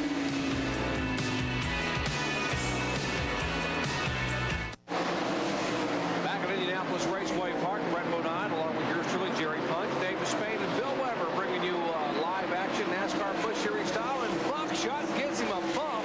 As we got cars spinning the 2nd and 3rd place cars. Oh my goodness. Sadler, the 29, Jeff Fuller.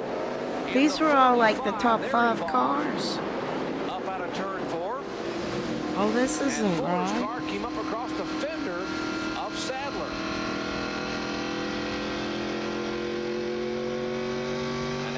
out the caution flag for the 10th time tonight. Some of our lead cars involved in a shunt up in turn 4. Carl Simmons going to need some Ben Gay tomorrow for that tennis elbow, that caution flag elbow, waving it so much tonight, 10 times already. See if we can see what might have happened up in turns 3 and 4. Well, it looks like the 29 car ran up very quickly onto the 48 of Randy Porter, and when he checked up, the 33 car of Fidoua running in the back of him, turning him around, and then Jeff Fuller had coming through that. Couldn't see anything in that smoke. Probably couldn't see a thing, and that's the damage that on the left rear, or what's left in the left rear of the Phillips 66 Chevrolet for Elliott Sadler. He might have thought he was in a modified for a minute. Trying to go for the hat trick tonight. The first time a Busch Series driver would have won 3 in a row since Larry Pearson did it way back in 1987. Looks like that car heavily damaged, but didn't lose a lap, but does have some significant damage. Here's the onboard camera angle. We're in Elliott Sadler's car. There's the 33 car. Run up on the inside of him, turn him around. Here, Elliott wide open into power. Wide open into power, and then all of a sudden, Jeff Fuller just could not see him and run up all over the back of him. Well, visibility, the major offender there is, as you said, Elliott checks up. Fidoua tags him, and then Fuller could not see. 183 laps complete. Our field summary: LaJoie, Sadler, Fidoua, Fuller, Sawyer, Grubb, Kenseth, Krogh, Shaw, and Jones. Watch me dump this off the shelf. 15 on your screen. There are 21 cars in the lead lap. Dennis Setzer managed to stay out there and get his lap back by virtue of passing LaJoie, so he is in 21st spot. You see where your favorite cars and drivers are running? Okay. And the cars that are out: LePage, Knott, Stewart, Hall, Grubb, McLaughlin, Fuller, and Lagasse.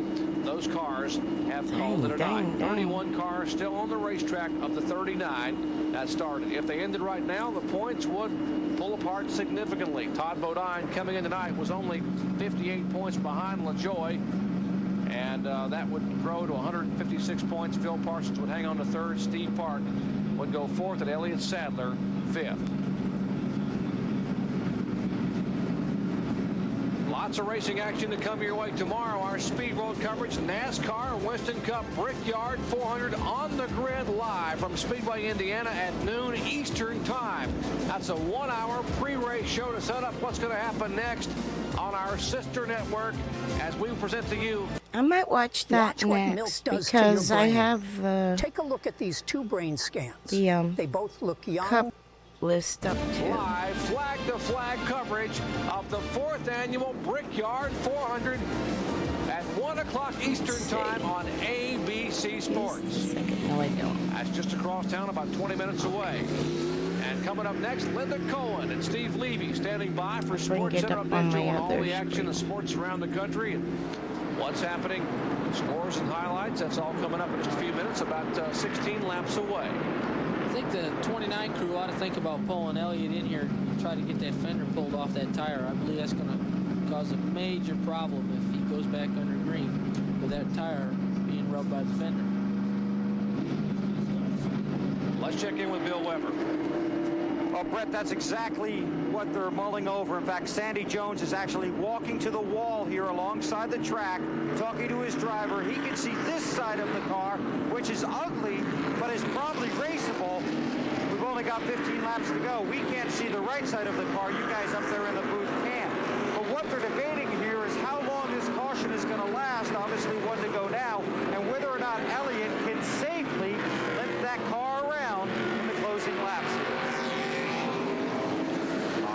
Elliott Sadler trying to hold on and maybe get a good finish here in the final few laps. He is currently 6th in the points. There is Sandy Jones, longtime crew member, worked with Junior Johnson back in the early years. Darrell Waltrip was with juniors. They were very successful. Now Sandy, the crew chief for the youngster, up and coming, an impressive young driver, Elliott Sadler.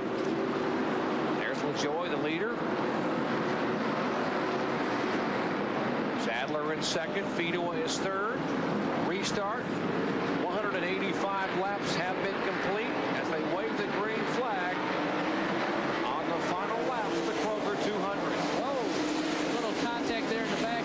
Buckshot got in the back of Dale Shaw and just turned him going into the first turn. Caution again flies. Dale Shaw in the 4 car got spun around, not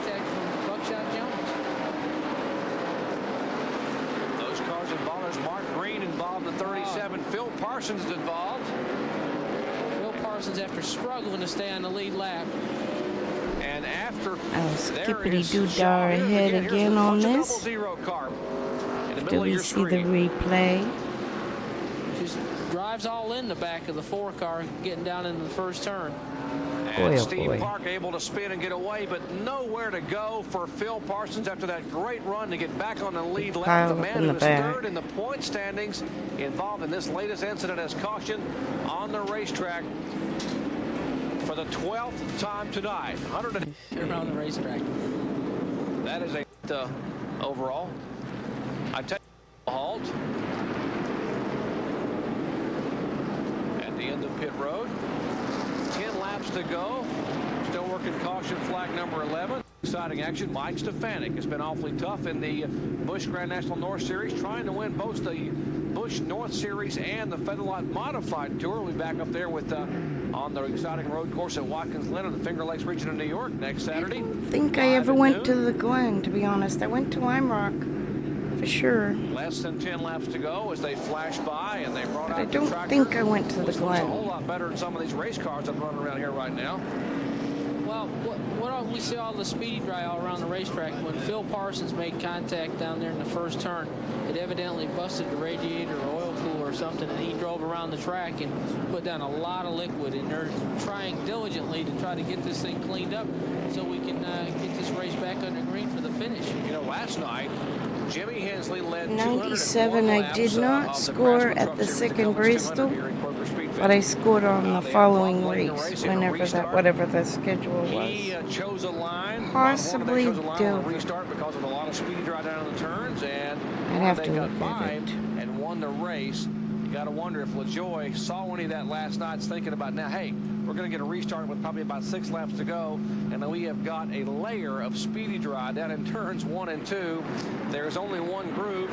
I got a guy behind me that's got nothing to lose. He's got a fender rubbing his left rear tire, part of the sheet metal missing, and I probably don't have a scratch on this car. What do you do? Well, I'm sure Randy LaJoy is not going to give that high lane up no matter what. I think he's going to make Elliott Sadler dive to the inside and try to hold him off until they get to the third turn down there where the racetrack's pretty clean. But it is going to be very treacherous up there in the first and second corner with all that speed right now. And by the way, for you fans, LaJoy, if he is a repeat winner, gets an extra 10 grand from Kroger. And yeah, there's a part of that crowd on their feet here tonight at Indianapolis Raceway Park, a crowd of some 35,000. Yeah, these fans here in Indiana, they love their racing, and they love coming to Indianapolis Raceway Park, and they are watching the Jumbotron, the big Kroger Vision screen. I've never been to that short track. Like I said, I only went to Indianapolis in '97 one time, and I went to the big track, and it's so worth it. Like, it's hard to explain. It's like walking into a museum. Not very pretty. Is it raceable? Well, yeah, we wouldn't leave him out there. I don't think we got anything for Randy the way we're tore out, but perhaps we can salvage at least a top 5 out of it. Is the car safe, not rubbing? Are you able to tell that, Sandy? Yeah, we're okay. We're okay. As long as we're under racing conditions, we're fine. It's a little rub under the caution here, but only when he hits a bump. Actually, in racing conditions, we're okay. Would you rather see it stay yellow here to the end? Would that protect your position? With us running second, you bet.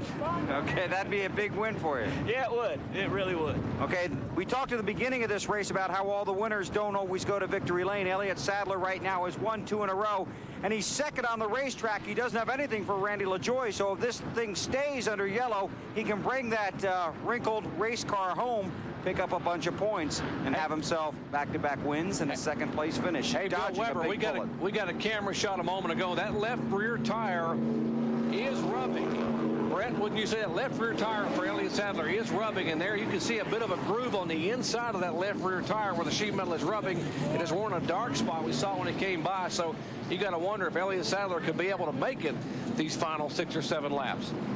Take a look at the inside of that left rear tire. There's a groove being worn by the sheet metal inside the tire. There's that groove. And it definitely has a rub, and you got to wonder if that tire will stay up when they go back to green flag racing these last 6 or 7 laps. Well, I'll tell you, right there, great shot. Oh my! Fender cutting into that tire. what Sandy's saying about under race conditions is they go through the corner, the left side will actually raise up and take that fender away from the tire. But riding around here on the caution, the car's settled back on the left side of the chassis, and that's what's causing the rub. That's a tough call to make for a crew chief. He can see what's going on. The driver can't see what's going on, doesn't know how bad it is. It's going to be interesting to see if that thing makes it to the end. All right, Elliott Sadler currently 6th in the point standings, 2 wins and a second in his last 3 races out. He was trying to pull off the hat trick, make it 3 in a row. No Busch Series regulars won 3 in a row since Larry Pearson did it back in 1987. And Sadler hanging on, 2nd spot. We'll have 6 laps to go this time by. Cleanup continues up in turns 1 and 2, and NASCAR trying to be able to give these guys a chance to restart and run some laps, but they also want to get the track clean. As LaJoie is our leader, Elliott Sadler in 2nd, Feedaway is 3rd. Back and forth is Elton Sawyer, 5th. The car number 83, great run for Wayne Grubb in 5th spot. 6th is Matt Kenseth, 7th. The 56 car of Jeff Krogh. 8th is Steve Park. 9th, Buckshot Jones. 10th, the 57 machine of Jason Keller. Back at 11th, Mike Dillon. 12th, the car number 7. That is Danny Edwards Jr., car number 7 at 12th spot. Glenn Allen Jr., 13th. The 14th, Lyndon Amick. And 15th, the car number 43. They got Fuller back out there, 2 laps down. That is Nathan Butke. 17th is a 63 car of Tracy Leslie in 17th spot. Those 17 cars are still on the lead lap. Look like he can With gain 6 to too go, much. it'll be 5 to go next time by. Hey, Racing Gladiator. You can barely hear me. Is that better? Okay, I was probably mumbling. This is a 1997 Busch Grand National race. It's at IRP. And I'm trying to figure out if my dad was at that race. I know I was at the main track this particular weekend, and I got all that lined up to put on next, even if I, walk away from the chat for a little bit. But I was reviewing these races and figured I'd hit live. And that finger down means single file restart. Next time by, it'll be a 4-lap shootout. 4 laps to determine who's going to win the 16th annual NASCAR. My dad will end up working with the 81 Square D car with Kenny Wallace for the rest of the year, and then this is 97, of course, and then in 98, 99, he will go and work with Tim Feedaway with the 33. And the finishes here at IRP over the years at NASCAR. And he will win IRP next year with the 33 Kleenex car. Co-team of the 74. Trying to remember. I think LaJoie was with it, and it was Steph America when they ended up in 98. This is 97, about August, near the end of the season. A few weeks. Evidently, they've determined the track's not quite ready yet for racing. So they've actually sent a NASCAR official down there. He's walking down toward turn 1 on the racetrack. As Carl Simmons there now at left hand, he's cueing his headset radio. That's a button on top of the headset radio, cueing the radio, talking to the people in the tower. Coming up next, Linda Cohen, Steve Levy at Sports Center. All the scores and highlights. Well, Brett, if you were leading, what would you do? Would you back off on the restart a little bit going into 1? Would you ginger it, or would you just barrel in there and say it's going to stick? No, you got to make sure you don't get the car in the fence or get it in trouble. Like I said, though, protect the outside lane, because once you clear the second turn, the racetrack's in good shape after that. So don't give up any of the high ground. Make sure you've got plenty of racing room on the bottom to give Elliott a chance to take a run at you. But don't let him get that outside. So let me see here. Number 1, cover the outside. Number 2, be careful. Number 3, say a little prayer that you're going to make it back here in 4 laps. That is for sure. All right, there's Carl Simmons. Got that real serious 1 finger down, 1 single final restart. Next time by, this guy right here has got to movie, that left rear tire. When he gets out of that race car, this thing makes it, he's going to go over and hug those Goodyear engineers. No question about that, because that's a pretty serious rub, and the tire's doing a great job holding up so far. Well, as they say in the movies, folks, rubbing is racing, so we'll see what happens here these final 3 laps. 3 to go. LaJoie, Sadler, Fedewa, Elton Sawyer, who's finished second here twice. And back in 5th spot, the 83 car of Wayne Grubb.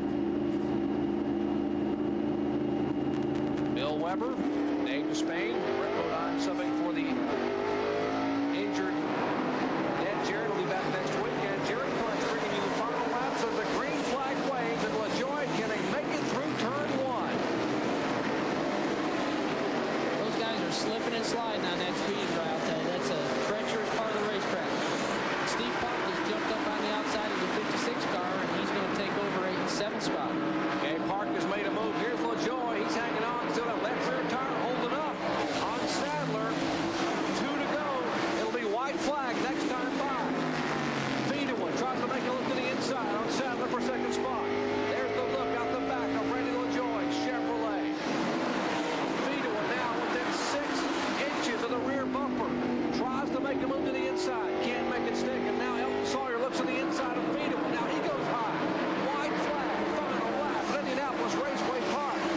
4 cars, nose to tail. And Sadler slips a little bit. Fedewa looks to the inside. They tangle, they tag, they touch in the backstretch. Sadler holds it in. Fedewa dropped off a half a car length. Elton Sawyer making a run on the outside for 3rd place.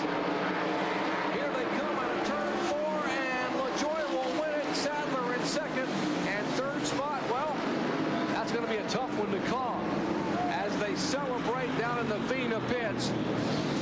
For the 2nd year in a row, Randy LaJoie has won the Kroger 200. That guy, that was an unbelievable move. I don't know how you did it.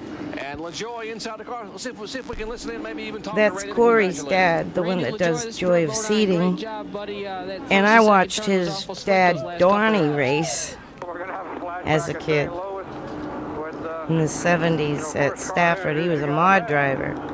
So was he till he got a chance to drive a Busch North car. Well, congratulations to you, Randy, and take that thing to victory lane. All right, Randy LaJoie goes to victory lane for the 5th time in 1997. He almost he dominated this race throughout the night. For the second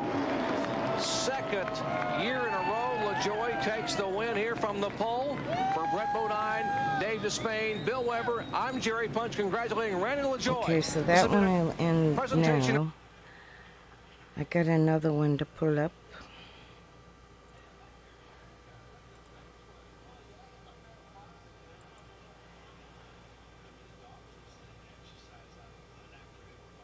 This one.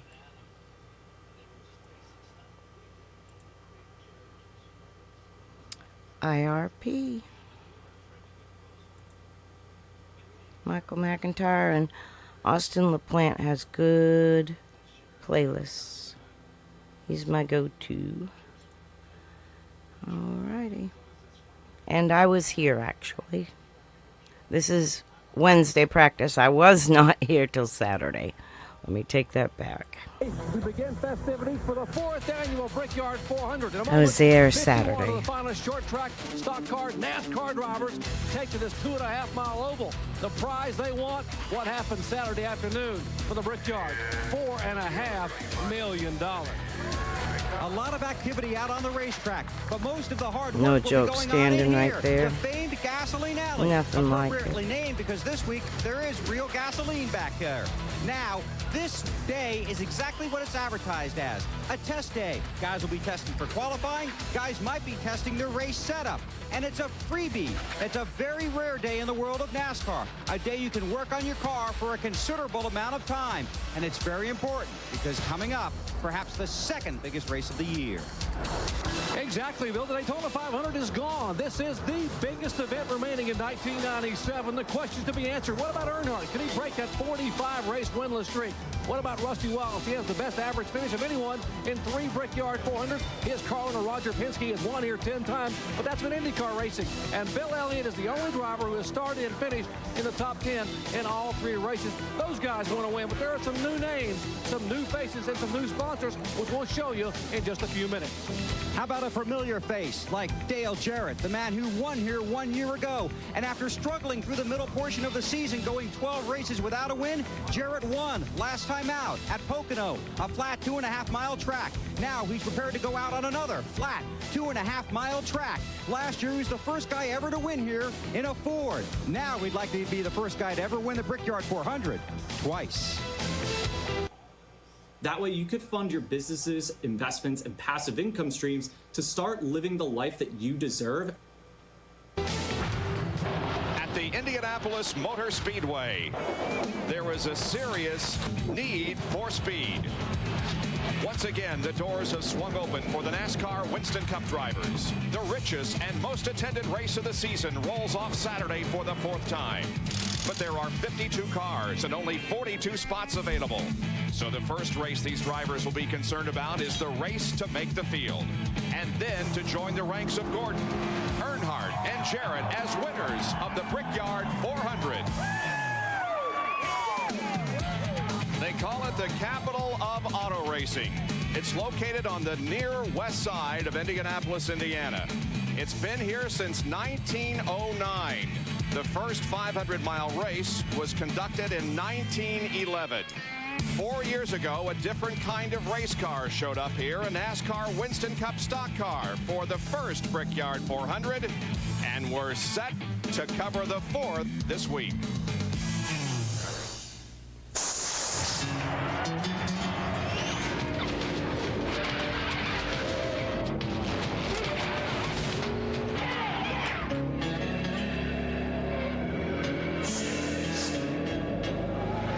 ESPN2 Motorsports welcomes you live to Indianapolis, Indiana, and the Brickyard 400 first day of practice.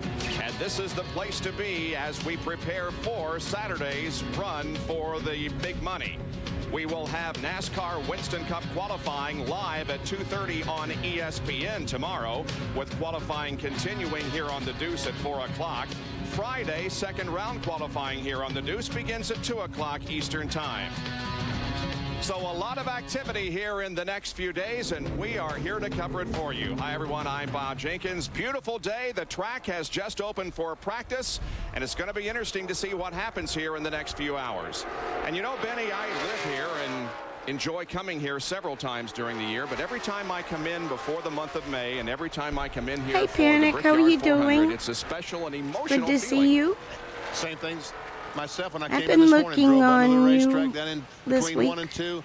What a lurking. special place this is. I played golf with Mike Skinner yesterday, and in the golf cart we Think drove you under ran the racetrack in the NIS backstretch, really close late 4 one holes on the night. inside the racetrack, and Skinner said, when I drive in this place, the hair on my arm just stands up. This place is special. Well, let's take a trip around I think the you finished Indianapolis 11th. Motor Speedway. Ran out and of see tire. exactly how this racetrack is laid out. So around the Nice. yard we go, Benny. It's a rectangular. Down in turn 1, a 90-degree left-hander. Oh, Make that good, left good. A short shoot. Around to turn 2, and once I again, think there's a always few corners, 90 leads running in a little bit. And a long back stretch. Good place to pass. Get position off the corner and try to beat them into turn 3. Once again, 90 degrees. The short shoot. We see pit road on the left side of the well. racetrack. Yep. As we come off and down turn 4 to complete a lap at the Brickyard. There's a 2.5-mile layout, and let's take a look statistically at how this track lays out. The back stretch and the front stretch are each 3,300 feet. The turns 1,320, and the short shoots are 660 feet. It looks flat, but there are 9 degrees of banking in the corners. Now, we have a totally different racetrack, Benny, than even when these drivers If tested Chris here a few is weeks up ago. to it, he Look might at the be black running strip Moon right Car there the car was going Light. through. That is new pavement, new asphalt. I know he and I did some yard work this weekend, and we're both still pretty sore. Remember last year all the controversy we Like had my about the neck cars is getting in killing the me. grass? That's why I was Since gonna the keep cars my tested here, camera the off. Speedway has added the rumble strips up next to the grass to keep those cars off that grass. Remember last year, Jeff Gordon, Kyle Petty got some nails or something out of the grass, punctured tires, and hit the wall hard. So that's the Speedway's answer to keep the cars out of the grass. So it'll be interesting to see if they do, or even if they'll be here tomorrow, right, Bill? Exactly right, Bob. That's one thing NASCAR is going to be keeping a very close eye on, those rumble strips in the turn. Because basically, with the new 18-inch apron or good so luck, Panic, because I'll be lurking in there room to race down there. The question is, what happens when you get in the grass? Well, if you go in there too wide with somebody on the inside, they're going to need that apron and maybe a little bit of that grass, and going through the grass would be penalty enough. However, if you get in those rumble strips, then you could have two cars in the wall. It's something NASCAR is looking at. You could see those rumble strips removed after today's practice in the interest of safety. To Dr. Jerry Punch. And Bill, NASCAR has a rule about practice. They allow only 3 sets of tires to be used through the entire practice session until after second round qualifying. But because today is an open practice, that rule will actually go into effect tomorrow morning. All the teams here will get 3 sets starting tomorrow to take them through second round qualifying. But what about this open day today? This 4-hour session. Well, the teams that tested here got 4 sets of tires, and those are the 4 sets they have to use. If you did not test here, you will be given 4 sets, or else you can bring tires from Pocono. But I was wondering if my dad was with the 81 at this point in time. The Square D car, like next to the picture, like over there, like 2 over, you see him sitting in a blue shirt. And that was 97, same year. And they had both a cup and Cup and Busch car that Kenny Wallace run. So it was hard, like, to know exactly when. I think Dad started with him at Bristol.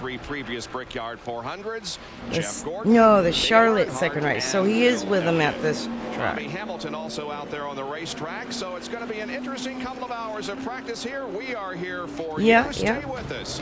It's practice for the It was electrical boxes for circuit panels for homes and work. ESPN2's coverage of practice at the Indianapolis It was Speedway, brought to you by Shell, moving at the Phil Martacci's team. My dad and Phil got along really well. They enjoyed each other's company. Now this is a practice, and it's an hour and 36 minutes. Qualifying runs are going to be setting up for the race. Holy smokes! I'm going to have to skippity bippity through some of this. They've got to be checking to make sure. Here we go. $1,049,000 in winnings just here at the Indianapolis Speedway. I know, right? Races that have been held previously. So Jeff Gordon is bringing his car into the pit area so Ray Evernham and those Rainbow Warriors can swarm over it and make whatever changes that Jeff tells them he thinks he needs. Jeff was named the Indiana Pro Athlete of the Year award at a function at the Westin Hotel in downtown Indianapolis last night. Charity affair for the March of Dimes. And of course, he wasn't born in Indiana, and he doesn't live in Indiana, but because he lists Pittsboro, Indiana as his hometown, of course, where he grew up, we claim him as a Hoosier. Oh, he's got the X-pipe on there. As we go down to Dr. Jerry Punch. Well, Bob, one of the first cars to go on the the racetrack and to make his way back in the garage area is Jeff Bodine, Tony driver Glover. of the QVC Ford. And Jeffrey, got to ask you, everyone talking about the new All right, that's our team. Turns, how do they look to But you? I'm not there Well, yet. I walked out there I'm and working a looked at real them this morning. job. Actually, I was here last week when they weren't there. Then I went out and looked at them this morning, and from behind the steering wheel, they look like mountains out there. When I walked out this morning, they didn't look like anything, but they're kind of intimidating, very intimidating, and I like to use that part of the racetrack. I think we were last week testing.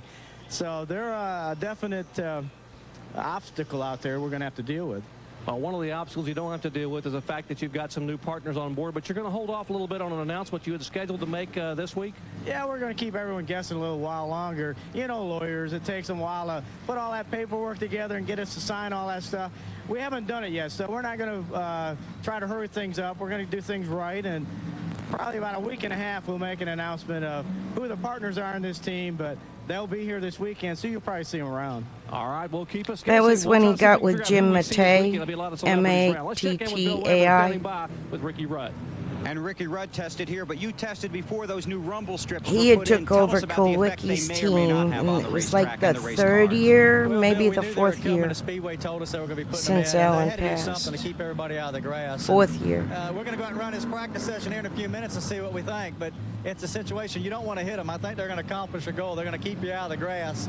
The question is, are they a little bit too close to the racing groove? Go out for a minute. If you go in there too wide, the guy on the inside might need that space, and he's probably going to be penalized enough going through the grass. Well, it's a new situation. Even though it's the same Indy, it is a new track for us, and we're going to have to get used to them, especially in race trim when you are passing. But, you know, last time we were down in the grass to the point that we almost had 4 tires in the grass, and they had to do something. And the staples in the sod was causing tire problems. But they've got the right idea. The only question is do they need to move them 1 foot towards the infield? That's the only thing I've got in the back of my mind. And when will we see the Tide Ford out on the track? We're going to wait about another 10 minutes, and we're headed out. Have a good one. Thank you. That's Ricky Rudd. You and I rode around the track with Ricky this morning and took a look at those rumble strips, and quite frankly, they were a little higher than I thought they would be, and may create some interesting situations here. They look to be about 2 inches from the asphalt up to the top of the rumble strip, and yes, that is pretty high up. There we see the 27 car. That's Rick Wilson. That's a David Blair Motorsports. I'll be right back, guys. I got a puppy begging to go potty. Looks pretty generic to me. We need to talk to David. See if we can put Bob and Benny on there. There you go. How much he charges for that? With Nuvia, you get no hidden fees, upfront cost, and transparency. In fact, Rick Wilson coming back into the pit area down on the entrance lanes to the pit area. So Rick brings her back in once again.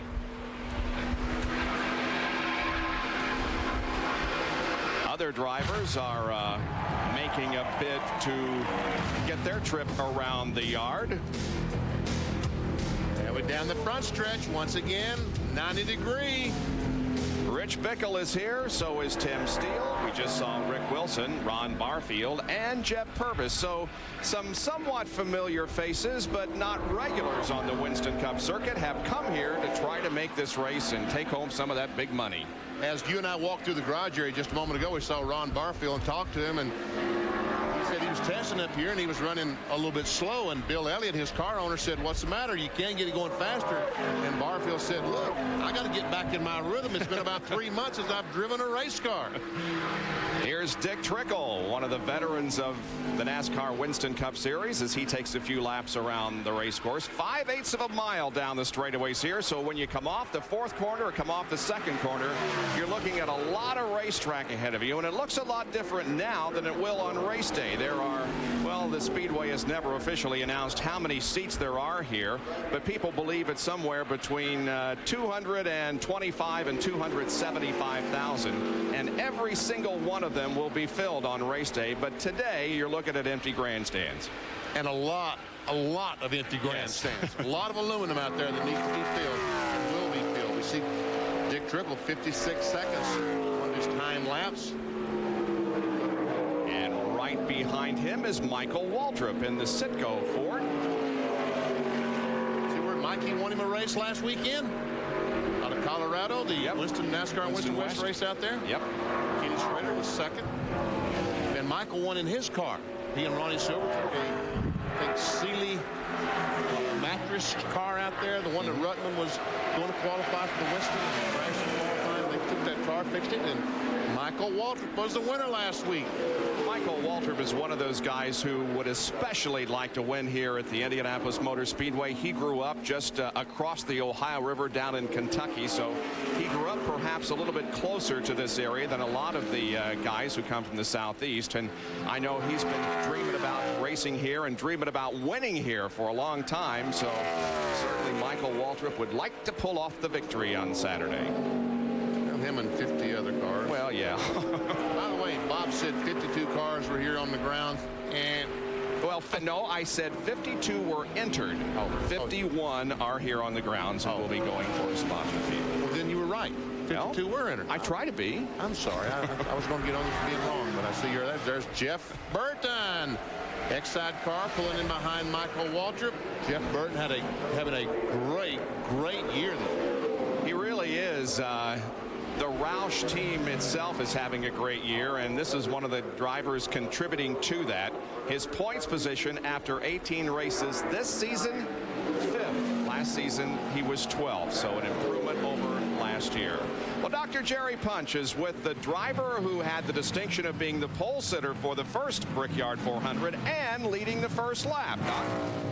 Well, indeed, Bob, when all this began 4 years ago, when NASCAR decided to come to the Midwest, Rick Mast was the pole sitter. Arguably one of the biggest moments in your career, sitting on the pole here at the Brickyard 400. Rick, everyone says that that was a surprise, but not to you. Well, we had tested good that year. You know, we were up here, and I guess a couple times before the race tested, and the car was real fast the whole time. You know, we came back for the race. We basically didn't do anything, a couple little tweaks here and there, and sat on the pole. And then after qualifying, happy hour, all the practices, you know, the car was perfect. I mean, you only get a car to act like it very so often. You know, the car is just everything we wanted to do would do. All during practices, nobody could hang on to us. We started the race on Saturday. I think we came out of the 4th turn of the 2nd lap leading, and I lost a cylinder, you know. So we ran all day on 7 cylinders. That was a big kick in the butt to me. I mean, that was probably, to this point, that's probably the most devastating race I've had, because it still works on me when I think about Indy. Okay, let's forget about that one, and let's move to the day. Then let's talk about what's going to happen this year. What do you try to learn today? You got a lot of practice today and tomorrow. What do you try to accomplish in this session? Well, for us personally, we were here last week testing, I guess, and we worked the whole time we're here on race stuff. You know, we kept the front end open and the whole deal, just racing setups, and felt like we had a pretty good package. The car was pretty quick. The car handled real well. We changed over and started to do some qualifying runs. As soon as we started that, it started raining. You know, so I really don't have a clue as far as what we need to do to qualify. I mean, to do from past experience. This particular car last year with Morgan and Bush, you know, they didn't qualify that well, but they ran real good in the race. I qualified real good last year, but it did okay in the race, you know, so we're kind of mixing stuff together here a little bit. As soon as some of these guys get a little bit more rubber on the racetrack, you get the track more like it's going to be when we qualify, we're going to go out there and try to shake it down and see what we can do. All right, you lose a cylinder the first lap after qualifying on the pole. It rains on your qualifying setup. Do you not have a rabbit's foot or anything? No, I don't believe in that stuff, Jerry. The rabbit's foot, four-leaf clovers. I got a whole house. I got a whole room at my house full of that stuff. People send me a good luck charm and all that. I'll try it for a week. It don't work, I'll throw it away. I don't know what we're going to do. All right, Rick Mast hoping to be able to get back on the front row this year, guys. Well, while Rick Mast was the pole sitter for the inaugural Brickyard 400, here's the young man who took the checkered flag and played out the Cinderella story, growing up just a few miles from the Speedway and winning the first stock car race here. Jeff Gordon, back in a moment. Welcome back to the Indianapolis Motor Speedway and practice for Saturday's Brickyard 400. Dale Earnhardt is on the racetrack, and Dale Earnhardt, of course, is looking to break a long winless streak, and it seems like there have been sort of Cinderella stories been played out here in every race that we have had. How about Dale ending his winless streak with a victory on Saturday? It seems like every time we come here, you're exactly right. Something happens that is exciting, but we just watched him go around that corner. I'm a little bit concerned. Looked like a big dog on the track there. Line through the corner. Looks like those strips that they put down is really bothering Dale Earnhardt. But again, maybe he's warming up. I can't really tell if he's fast or slow, and we don't have any times on Dale Earnhardt yet. But it really concerned me the way he came off that corner. That those strips might be bothering him a great deal. Well, I'm sure that it's going to affect a lot of drivers, and I wasn't going to come on live. It's certainly one of the stories that we will be following, and that they will be following at 7 o'clock tonight with host John Kernan and BP. RPM tonight. That's at 7 o'clock Eastern Time. Wally Dallenbach is going to be a guest. Kenny Irwin from Indianapolis Raceway Park will also be a guest, and of course all the wrap up from here at the Brickyard. And speaking of Indianapolis Raceway Park, tonight, tomorrow night, and Friday night there will be racing. Tonight it's the Thunder Series, and we will have the Silver Crown DuPont 100 for the USAC cars at 9:30 Eastern Time. Then tomorrow it's the Cummins 200 race for the NASCAR Craftsman Truck Series at 9 o'clock. Speed Week comes to you from Indianapolis Raceway Park with Dave Despain at 8:30, and then the Kroger 200 NASCAR Busch Series Grand National Division event. That's at 9 o'clock on ESPN. So this is the place to be for all the racing action here in the Indianapolis area. Oh, wow. Until Saturday evening when we'll wrap it all up. And looks all like Dale taped up. Earnhardt is headed toward the pits. This one easy trick will save you thousands when buying a used car. Did you know that some dealerships will clear the check engine codes off? We have other NASCAR news that we want to follow here this day and for the next few days. We've had some driver changes, right, Doc? Exactly, Bob. Brand new race car. Looks like the same car, but it's a brand new Pontiac, and the sponsor, R&L Carriers, and there's the brand new driver. We're talking about Mike Wallace. Mike debuting here. So replacing Jerry Daydew in the Richard Jackson car. And Mike, okay, so he didn't last very long in the 91 either. Well, the biggest thing, I haven't been in a Cup car in about a month. It was shenanigans. That's all I know. Maybe it'll be in the book. The car drives great. We've had 2 laps of practice. We're just building up to it. I think we got a great opportunity here with R&L Carriers and Richard Jackson's car, and going to make the best of it. New ride, and also a new crew chief and a new car owner, a whole new operation. Gil Martin coming on board as the crew chief.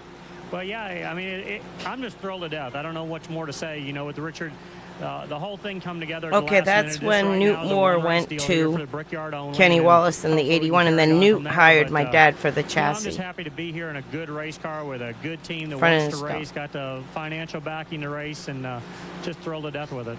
I know you were frustrated early in the year. You're with a brand new operation that struggled to be able to get to the racetrack and be able to make the field, and now this has to be quite a boost for you. According to Richard Jackson, a longtime car owner, and some of the guys here, I mean, Gil Martin has been around a long time. He helped Brother Kenny for quite a while. Well, he definitely did, Jerry, and the whole operation, it was a big plus for me. I had after our early struggles in the first of the year, I went to drive Kenny Schrader's super truck, the Pure Later Pure 1 truck, and been running that for a month and having a good time, and I decided I didn't want to just get in a Cup car to be a Winston Cup driver. I wanted to, if the opportunity occurred that I could get in a good car, then I would. And it was just so convenient this opportunity opened up, and we just want to make the best of it. Yeah, that whole triangle of rotating musical chairs and now it's up to me.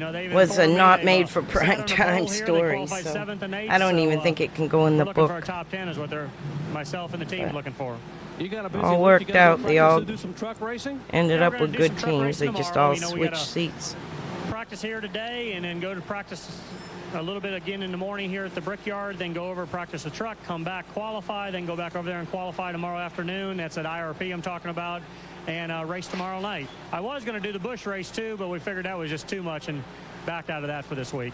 All right, three races in 3 days, of course, but good luck here in qualifying and for the Brickyard 400. Thank you, Jerry. Appreciate it very much. All right, Mike Wallace, the new driver in the car number 1 for Richard Jackson, the new crew chief, of course, Gil Martin. Also some new drivers and new cars over where Bill Weber is standing by.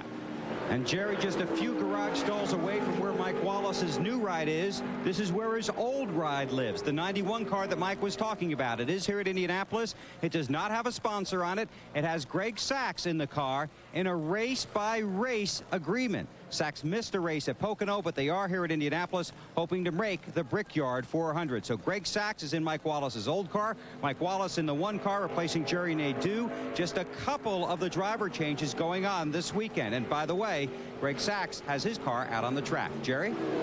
All right, we continue with the NASCAR news of the week. Jeff Green, of course, no surprise there, driving the Cartoon Network machine. But the new surprise, a new addition to the team, I guess, of a week ago, is Wes Ward. And, hey, Jeff, I got to ask you, you guys have worked together in the Busch Series, very, very successful. You had to be pleased to know that Wes was coming back.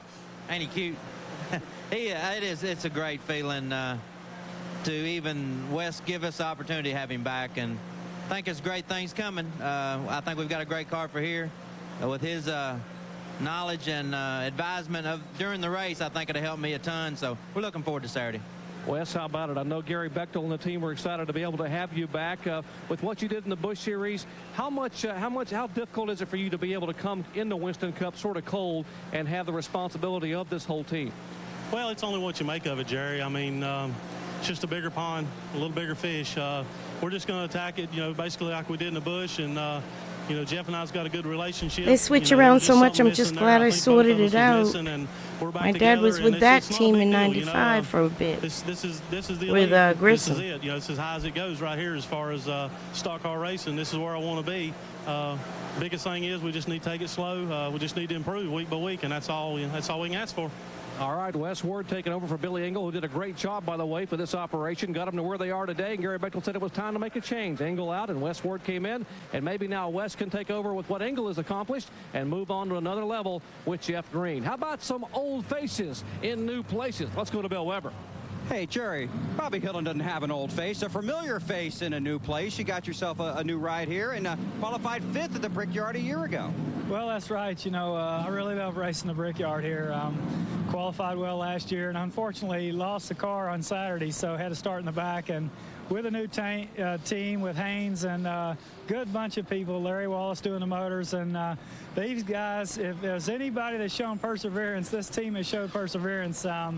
And so, you know, we're looking to try to get things going here. This will be our second race together, and just, you know, taking it one step at a time, trying to get to know each other, feel what each other likes, and hopefully come Saturday we'll be a contender. You're about to go out on the track, but this team did test here with Billy Standridge. Is that correct? From my understanding, they tested. They ran pretty well. They're pretty happy with their car. We've got some other things that we want to try. But we've been hearing a lot of different stuff teams are doing, and we're going to really use this whole day as just a pure test session, you know, try complete different setups, you know, and then hopefully come in here in the morning with a game plan and knowing what we want to do and not have to run too many laps in the morning. Okay, get to work. Okay, thank you. That's Bobby Hillen looking to qualify well here tomorrow for the Brickyard 400. So Hillen awaits going out onto the racetrack. Meanwhile, there are still several cars out there getting in some laps. There is Kenny Schrader in the number 33 car, one of the drivers who competed here in the Indianapolis area in open wheel cars for many years before making the transition to the NASCAR Winston Cup Series. And Kyle Petty is also out there. And the thing I always think about when I think of Kyle Petty in Indianapolis was when he came here for the test that they had before the first Brickyard 400. He brought his video camera and was taking more shots of this place around here than the place was taking of him. Is that the same time that he videoed his victory in Pocono that year? Or is that... Yeah, I think that's right. He must have got a new camera for Christmas or something. Ted Musgrave has just come off the pace and has gone on to the entrance to the pit area, so Ted will be in to make some adjustments to those cars. We will review the times and the speeds here for you, and well, maybe a bit of a surprise here, huh? The 75 car of Rick Mast is fast, so the initial pole sitter may be in the position to win 2 pole positions. Well, Lake Speed, that was showing the second fastest time, did run awfully good in practice up here, and that's no surprise. Nemechek, front row Joe, up in 3rd spot, and Skinner and Rudd round out the top 5. So and that is probably with the 81 there and 14th. We were with the 7. So I don't see them having gone out yet. Practice for the Brickyard 400. Welcome to OCC Learning, an e-learning platform where investors can find realistic options. Once again, Jeff Gordon completes a few laps and pulls back into the pit area here at the Indianapolis Motor Speedway. We are live for Brickyard 400 practice, qualifying set for tomorrow. And we welcome those of you watching ESPN News. We are here at the Indianapolis Motor Speedway on a beautiful Wednesday afternoon. The temperature only expected in the low 80s today. And practice continues throughout the afternoon. First round qualifying is tomorrow. Here are the speeds that have been achieved so far in this practice session, which has been underway for a little over a half hour. Kenny Schrader has moved to the top of the list. And we saw Jeff Gordon coming in after his run. He is currently 4th fastest in practice this afternoon. And Rick Wilson back in 15th spot. Bill Weber has a report on the first casualty of this session. Well, that happened even before the car got on the racetrack, and Robbie Gordon's luck has not been very good this year. And as they were driving the transporter here to Indianapolis, this Coors machine broke loose from its hold, and they actually crashed in the transporter, and they had to replace the nose of the car here this morning before they even went out. And Robbie's standing here with me now at the back of the car as they time the engine. You've had some pretty bad luck, but that's about as bad as it gets, your car wrecking in the transporter. Maybe this is a sign that things are going to get better. You know, it happened before we got to the track, so we're getting closer to getting rid of the luck. this place owe you a little bit? You had a great car here for the Indy 500. We had a really, really good car here at Indy 500. I think with our testing speeds we did down here, we were one of the quickest cars tested, so we'll see tomorrow when it counts. Okay, you going out here in a minute? Yeah, we're going to go out and just give her a quick shakedown. Okay, good luck. Thanks. So a little bit of bad luck even before Robbie Gordon got to the track, let alone out on it. Hopefully all his bad luck is out of the way. Something that you don't hear of every race, is it? No. Wrecking on the trailer. Is that the 95 car? Ed Barrier driving for Sadler Brothers out of Nashville, Tennessee. Unsponsored car. And got a pretty good lap. I saw him just a moment ago, about 16th fastest so far. Yep, 171.811. Again, the record speed, one lap speed for this racetrack in a Winston Cup car is 176.419. That was achieved by Jeff Gordon last year when he took the pole position. Looks like Ed is coming into the pits. 51 cars are here and will attempt to make the field, and there are 42 spots open and 43 if we have a previous champion that did not make the race. He could take that 43rd spot, but for all practical purposes 42. So there are going to be a lot of guys, Benny, that pack up and leave after Friday afternoon. And I tell you what, I never was in that situation, but that has to be the worst possible feeling on the face of the earth that can happen to a race car driver. Come to the racetrack all pumped up about running the Brickyard 400 and have to load up and go home. Can you imagine? I can't imagine pulling out of this place and looking back on it and saying, gee, I almost made the field, but unfortunately I'm going to have to go. Yeah, that would be about as bad as it gets. Yep, sure would. Well, it's a fun time here in Indianapolis. There's a lot of confrontation and a lot of conversation going on back in the garage area. Dale Jarrett is talking with Mark Martin about who knows. I bet they're talking about the IROC race last Sunday in Michigan. Oh, okay. And what Mark is going to do with all that money he won last week. Weber, what are they talking about? Get your mic in there. Let's find out. Hey, I don't have to put my mic in there. I was listening, and DJ was going, you know what? I'm the defending champion of the Brickyard 400. And Mark said, yeah, you know, I just won the IROC championship. So we'll stay here on ESPN2, and let's send our news viewers back to ESPN studios. And, of course, both these guys are driving Fords here, and they might be sharing some information about that. But looks like a very lighthearted discussion. Dale Jarrett, the defending champ of the Brickyard 400, and Mark Martin, who won his third IROC drafting championship hand last weekend signal in Michigan. So they might have a little racing knowledge they can share with one another. Jerry?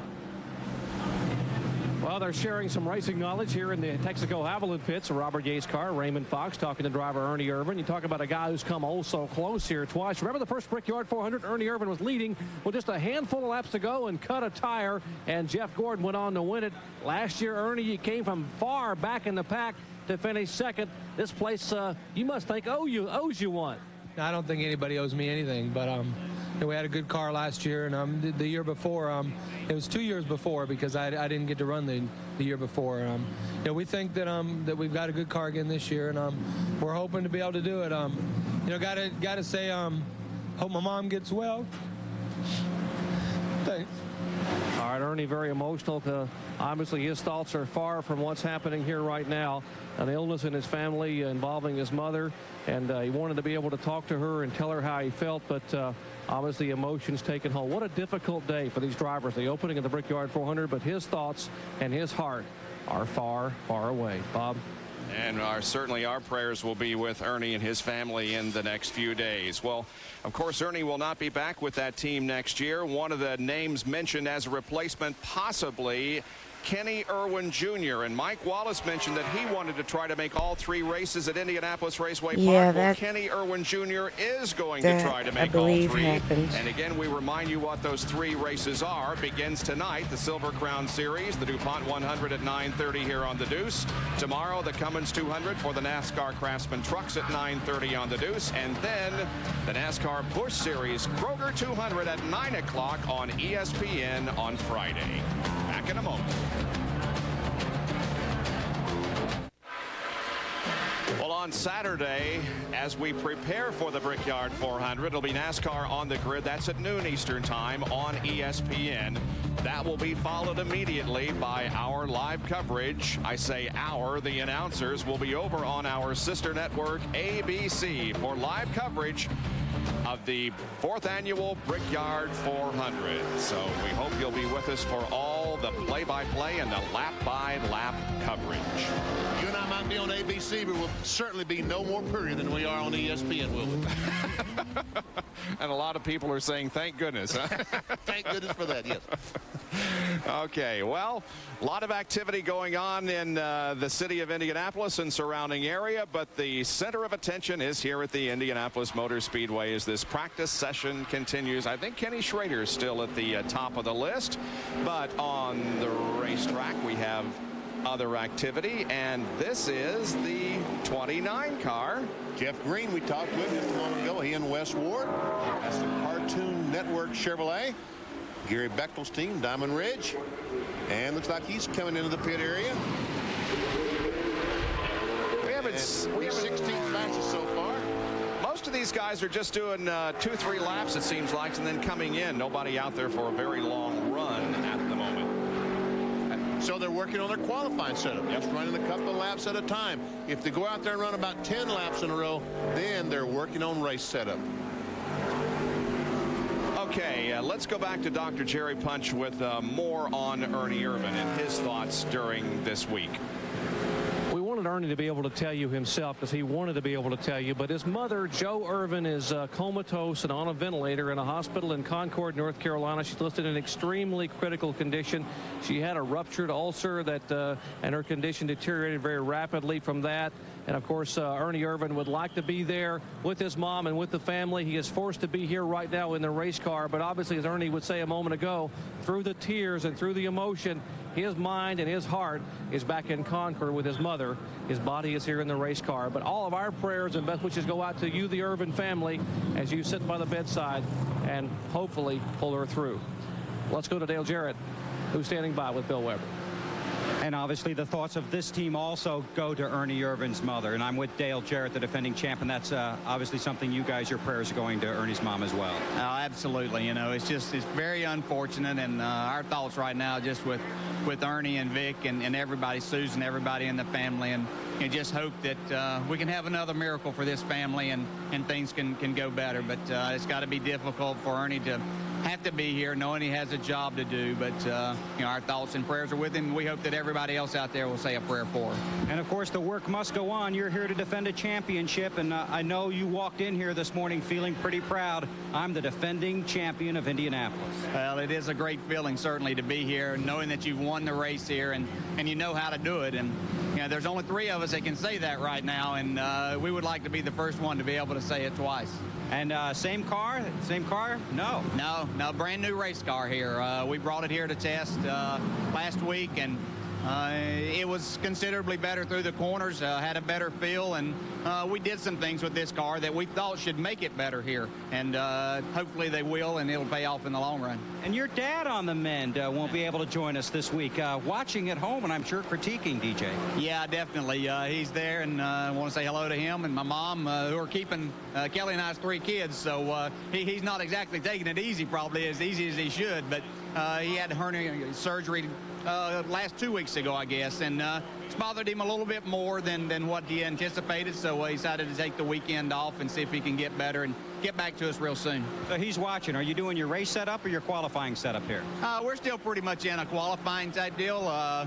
We didn't get as much practice when we came here to test as what we wanted because of the new pavement, and on top of that, the rain hindered us some. So we're still in that type of situation. Not our qualifying engine yet, but an engine that we can run some laps this afternoon and hopefully get us a little better starting spot than the 24th I had last year. But that worked out okay. It worked out okay, and if I knew that I could start 24th or last and win, I would be okay. Okay, they just closed the hood. You might have to go to work. Good luck, DJ. All right, thanks.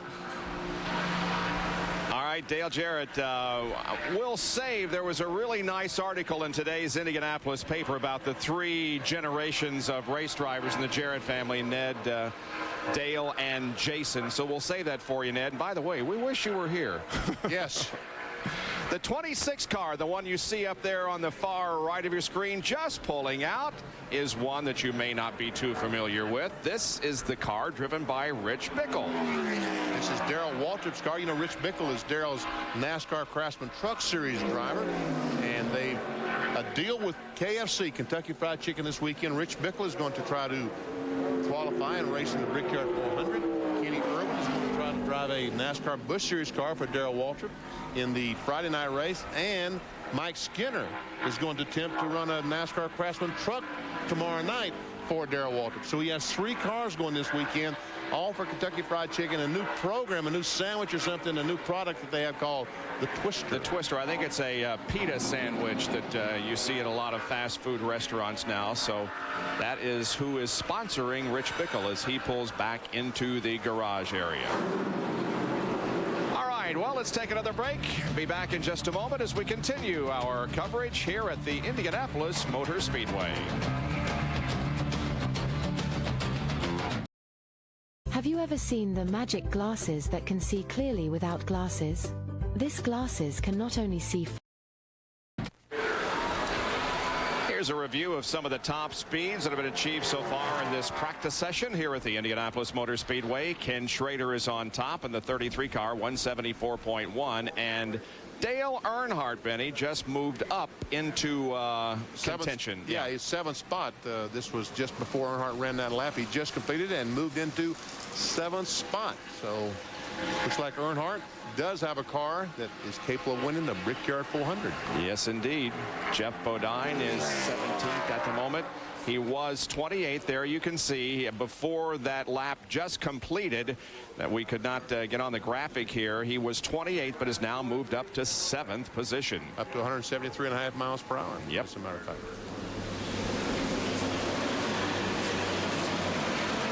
RCA, of course, is headquartered here in Indianapolis, and not only that, this driver used to live here and ran at the Indy 500 for many years. What a story it would be if he could win here, just like he did at the Pepsi 400 at Daytona. We're talking, of course, about John Andretti. And just ran the 8th fastest time. Just completed the 8th fastest time, did Andretti.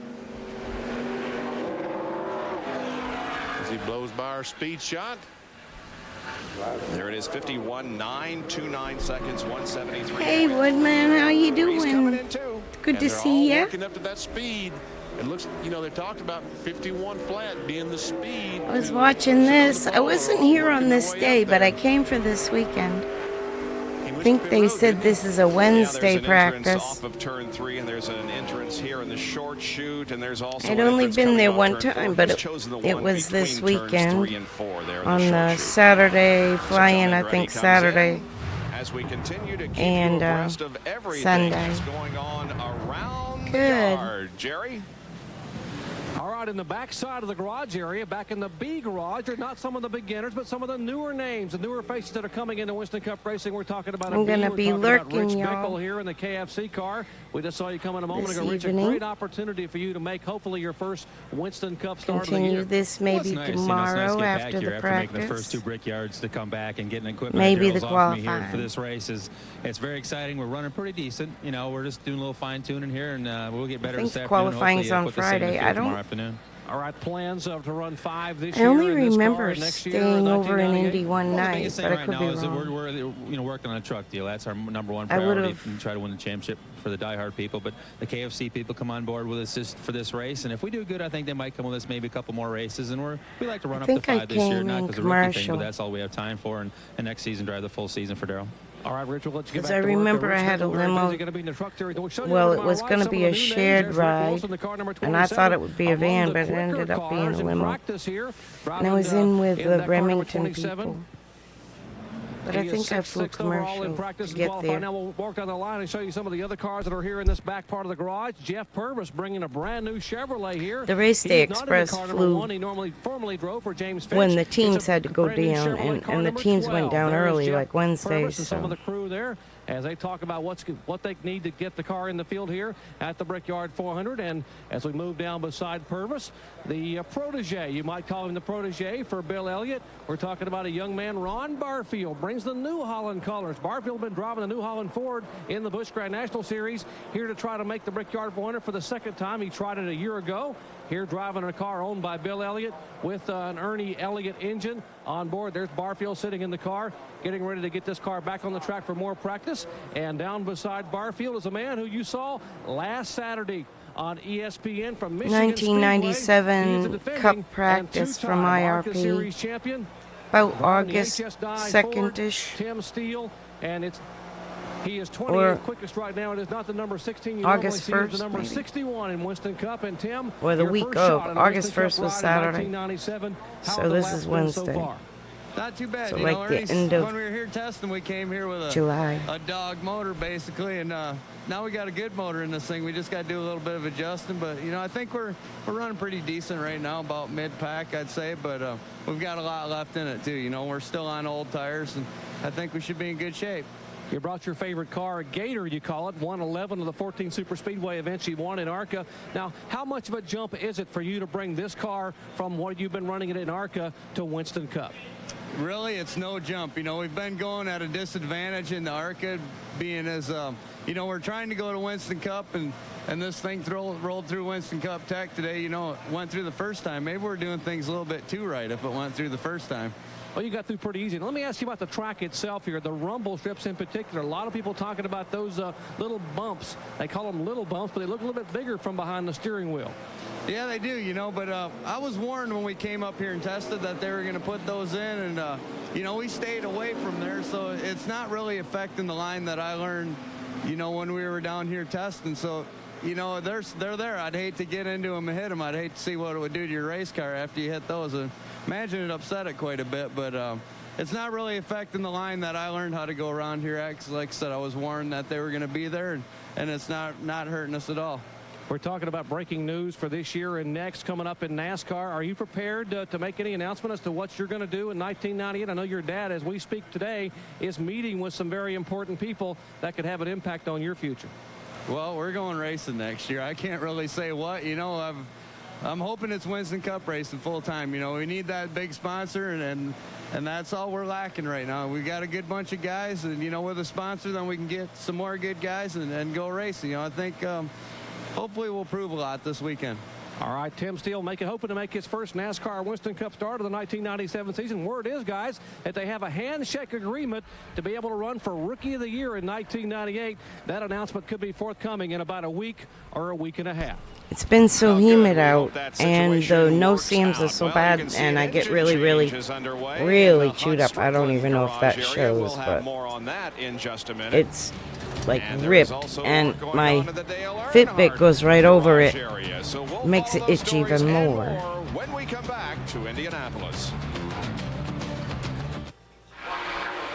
Well, there's the very historic gasoline alley sign that hangs over the garage area here at the Indianapolis Motor Speedway. And just east of this facility is that stinking whistle. And there you can take they weren't used to women in the pits, of the great city. That was interesting. We are west of downtown. Someplace down there is my home away from home. Yeah? One of those buildings. I don't know which one it is, though. Well, it's hard to believe, but football season is upon us. At Drew Bledsoe and Brett Favre, no on kidding. ESPN with the Patriots taking on the Packers in a rematch of Super Bowl 31. You see what we suffered as Patriots fans being from New England. We deserved Brady after years of humiliation. Years of humiliation.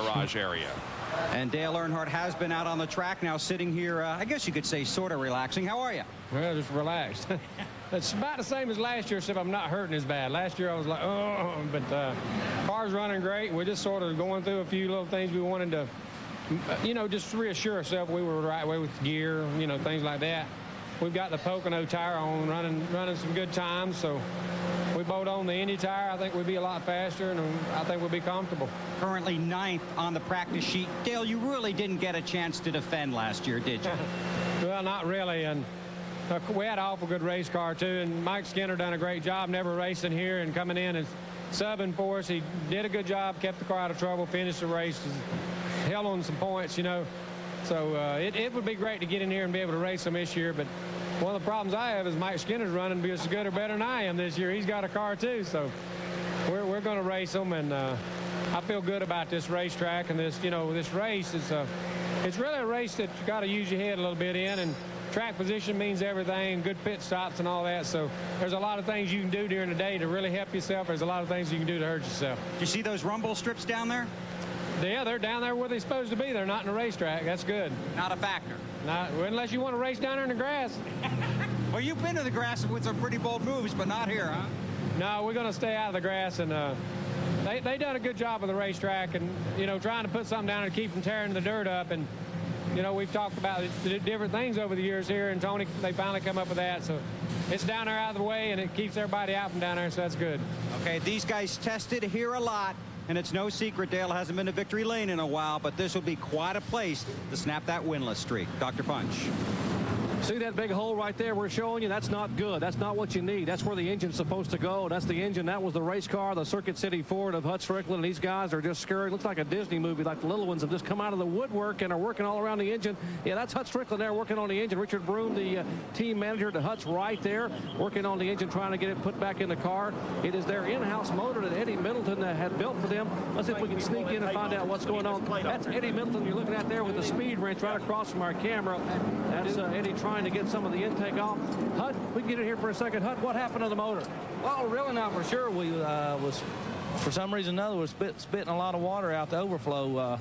I think it must have either blew a head gasket or cracked a head or something. But it's one of the things, it's a typical year we're having with the Circuit City team. You know, we're struggling right now, but hopefully we'll get all our bad luck out of the way here for Saturday at least. How much did you get to run prior to this happening? Did you get some laps on the track? No, we never made a complete lap.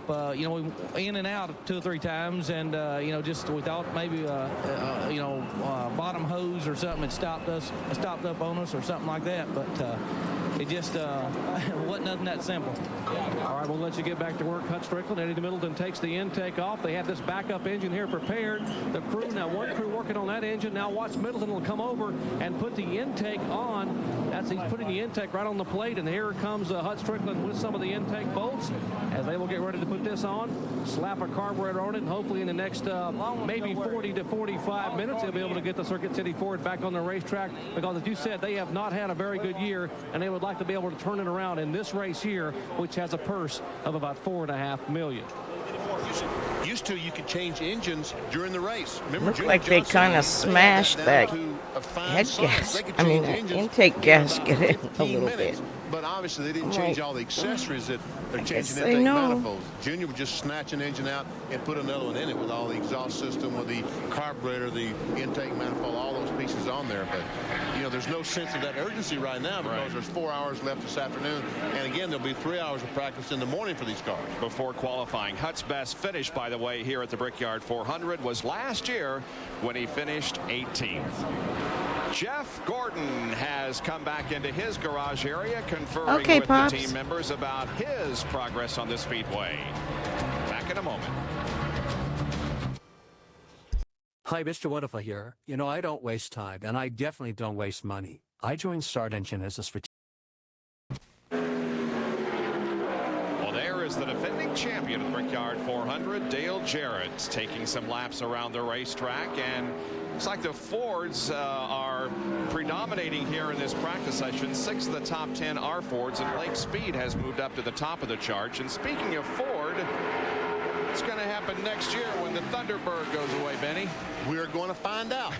We're going to find out tonight, as a matter of fact. Ford has an announcement tonight here in Indianapolis that will tell us what they're going to race next year. Hey, well, Dale Jarrett, you can see there, is currently 12th. Speculation is the Taurus. Is that the choice? That's what I keep hearing. All the riders that are writing about this say it's the worst kept secret in auto racing that Ford is going to run a Taurus next year. But trust me, most of these teams will have a Ford Thunderbird sitting in their garage ready. Right. Just ready to run the Daytona 500 in case they get there and have problems. Yeah. It is going to be interesting to see what that new Taurus looks like. But the Thunderbird is the dominant car here at the Indianapolis Motor Speedway so far as speeds are concerned. Doc, how about a check-in with the Chevy teams? Well, what you're watching right now is a little bit of a discussion, a little bit of a planning session between Richard Childress, who owns the car, of Mike Skinner to the left of your screen, and Kevin Hamlin, who's the crew chief to the right side. So if they can walk in here and chat for a second. You guys still talking about how good things went for you up at Pocono, Pennsylvania, coming off that great run, Mike? No, actually, we was talking about what a shame it was that Jay Sauter run out of gas the other day. He had everybody covered with a truck race, and really felt bad for Jay. He should have won that race. All right, you come here as a rookie, and yet last year you ran 153 of 160 laps, subbing for your injured teammate, and did a whale of a job, finishing 15th. Well, we really like this place. We seem to be adjusting to these flat racetracks pretty good, and I really love this place. And we got I think we got a better car than we had last year. So we just got to keep on working on this low Chevy, and hopefully we can get it competitive for this weekend. What did you learn as the race progressed a year ago? A lot of people were saying, well, how can you throw Mike Skinner in a car here in the middle of the Brickyard 400, one of the biggest events of the year, but you did a heck of a job. What did you learn about this racetrack as the day progresses? I don't know. I think Richard was pushing me off the end of the boat to see if I could swim or not. Was it sink or swim, RC? You're putting him in the car. Say, okay, now, sink or swim. My number one guy, Earnhardt's hurt. He can't be in the car. It's your turn. Well, we knew what we had planned for this season. Mike coming full-time. We knew it, give him some time. And everybody on the team, the 3 team last year, had the confidence to put him in. And he did a great job for us. And, if we hadn't made that call at the end of the race and took on 2 tires, he'd have probably been 4th or 5th. So, this time we're going to be up there racing for it. All right, the strong effort for the Richard Childress team. You heard Dale Earnhardt a moment ago say, my teammate Mike Skinner is running better than I am here. So look for a strong effort from these 2 guys come qualifying tomorrow afternoon. Jeff Gordon leads the overall point standings, but if you were to consider just the super speedway points that have been accumulated, Jeff Burton would be on the top of that list with Martin second, Gordon third. You might have heard my phone go off. I have to mod a channel in about a half hour at 9 on YouTube, though. 16th fastest in this practice session. Stay with us. Okay, let's jump here. 176.419 is a record, so he's close to the fastest lap ever turned in here. And check it out, he's got Delta Faucet for a sponsor out of Boyd Lake. I hope that's a year-long deal. Here's Jerry Punch. Let's find out. Benny was talking about you got Delta Faucet on the side of the car. Is that a one-race deal, or are they going to come on board for a long time? No, it's a one-race deal. We've had Delta Faucets on the car. This will be the 3rd year in a row up here, since they have a really heavy presence here in Indianapolis. Their corporate offices are here in Indy, and then they're also involved with the IRL series. You remember their car won the Indy 500 last year and won in Charlotte last weekend. So hopefully we'll come back here and be able to win a race for them here in their backyard as well on the Brickyard 400. Well, without a major sponsor, he was a great guy to work for. I worked for him in '96. When are people going to realize that they need to jump on board and sponsor this car? This is a very, very good race team. There's no question that we have a good race team, and we have the knowledge and know-how. All we need is the funding to be able to do it on a regular basis and add the depth in the program that it needs. But I don't know. Ray Charles can see it, but it doesn't seem like anybody else can. Sometimes I get to looking in the mirror and wondering what's going on. Without a sponsor, what are the plans for the rest of '97? If RJ goes live on Twitch, I'll write out to him so you can get to meet him. He is a crew member from the Huffman Racing team in real life. All right, Lake Speed currently the quickest in practice thus far. They're from an area I used to live, so I like following them. Inside of row 2 in 3rd, but they do racing old school. To finish the year. Old school like I used to grow up with. 2 years ago. So what is backyard shop. Well, that's my question exactly. You keep saying this stuff. Look there, 97 super speedway points. So what is a super speedway? Everybody knows that NASCAR divides their tracks into short tracks and super speedways, and everything a mile or above is a super speedway. So that's Jeff Burton's points for 1 mile and above. That is correct. Thank you very much. Please clarify next time you say put something like that up. Yes, Mr. Parsons. Weber, help me out here. My pleasure, Bob. The Exide Ford sits down here in the garage. Jeff Burton has been out on the track a couple of times, talking it over with a couple of members of his crew. And we'll just lean in here. And obviously, you've had tremendous success. 2 big wins this year. How's your car running here so far? Jack's live too. I couldn't read out the track. Coco's live too. Kermit's live. And they had to put some lime down.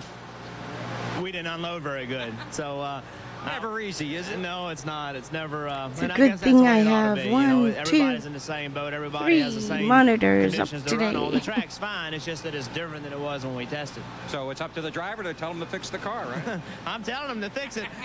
It's just hard to fix it. I don't know. I think, Indy's always been a place where somebody special can go sit on the pole. Somebody that maybe doesn't always sit on the pole. And I think you'll see that here this week. I think you'll see some guys that have qualified well, that always qualify well. And you'll see a few guys that don't generally qualify well. They'll hit great laps. I don't know why this place is like that, but it makes it a little bit exciting anyway. From the breaking news department, on your deck lid, which is currently bare, will be a new decal for the Carolina Hurricanes, the NHL team of which you are a spokesperson. That's Rambo in the background.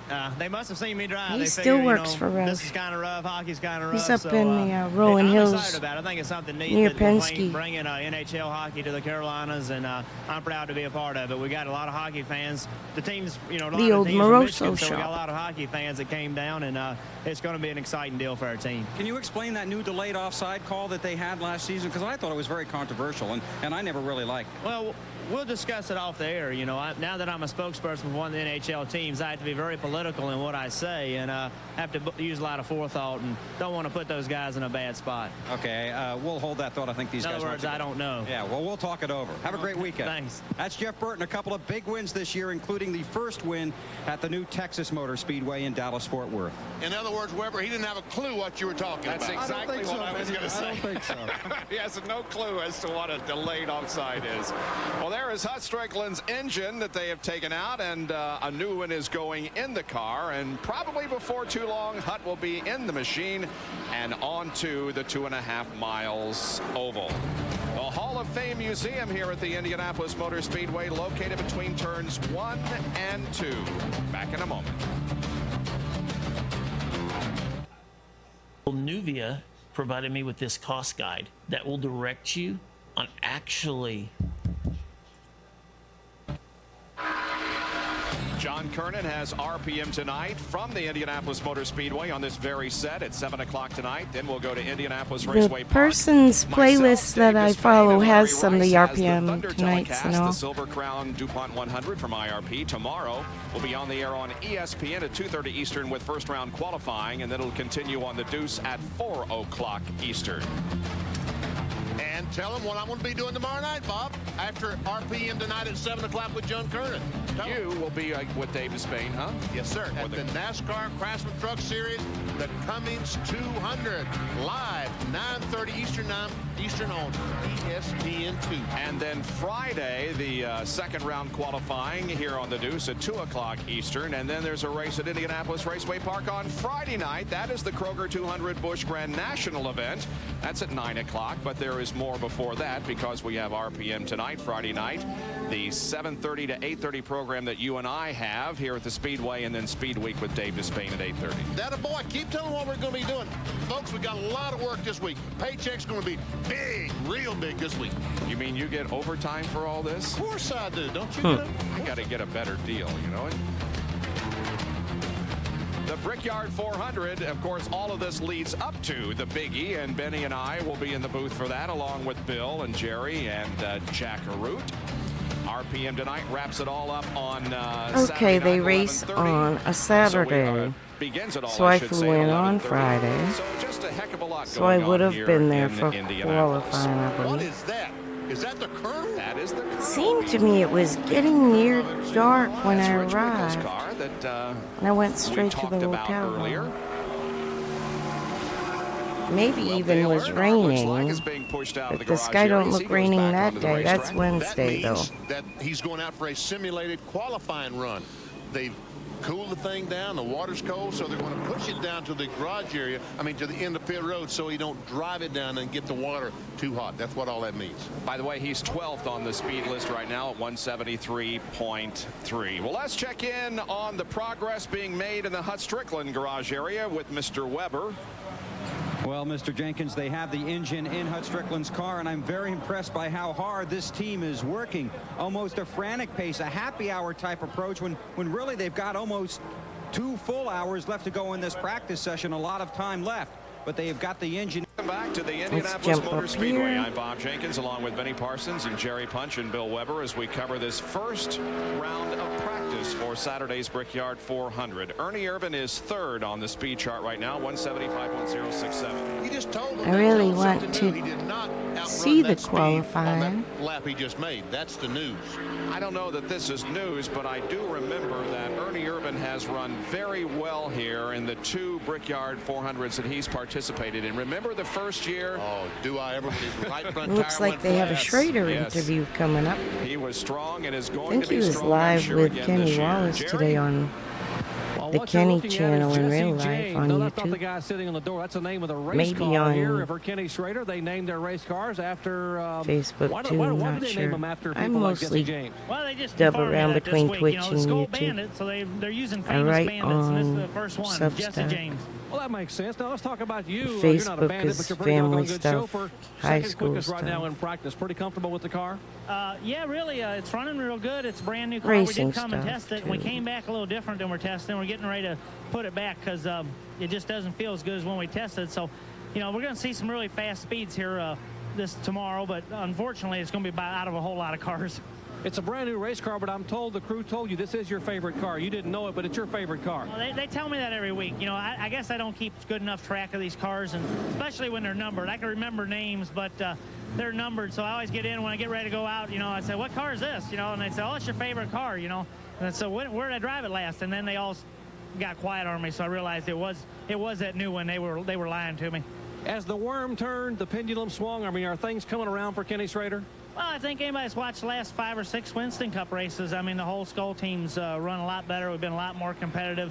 Still haven't got the finishes we want for whatever reasons, but it hasn't been from not being competitive. So, yeah, we're really looking forward to the second half and continuing on for a while.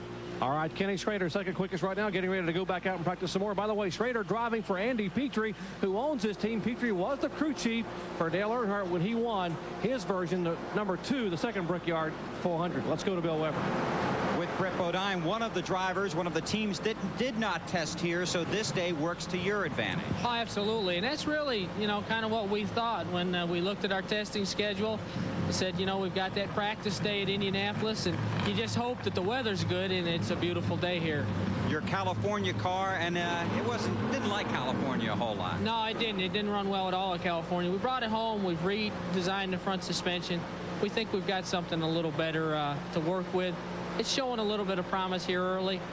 Driver's got to get up to speed yet. This place, it'll take your breath getting down in these corners awfully deep, and I'm just going to get myself up to speed and then start working on the race car. So you use these 4 hours to find your rhythm today? Absolutely. This is really a day for the driver, you know, to get himself acclimated to the racetrack.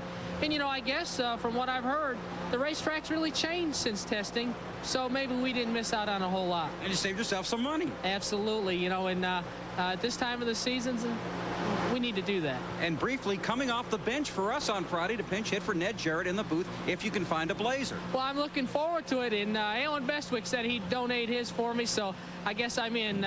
Put me in, Coach. I'm ready. Okay, we'll see you there at IRP, and good luck here at the Brickyard. Thanks. Okay, Brett Bodine joins our team on Friday, trying to get his team up to speed here today. Uh-oh. Old DW has run over a Kona. Where did he find that thing? Hard to tell. He's trying to get rid of it. He's backing up.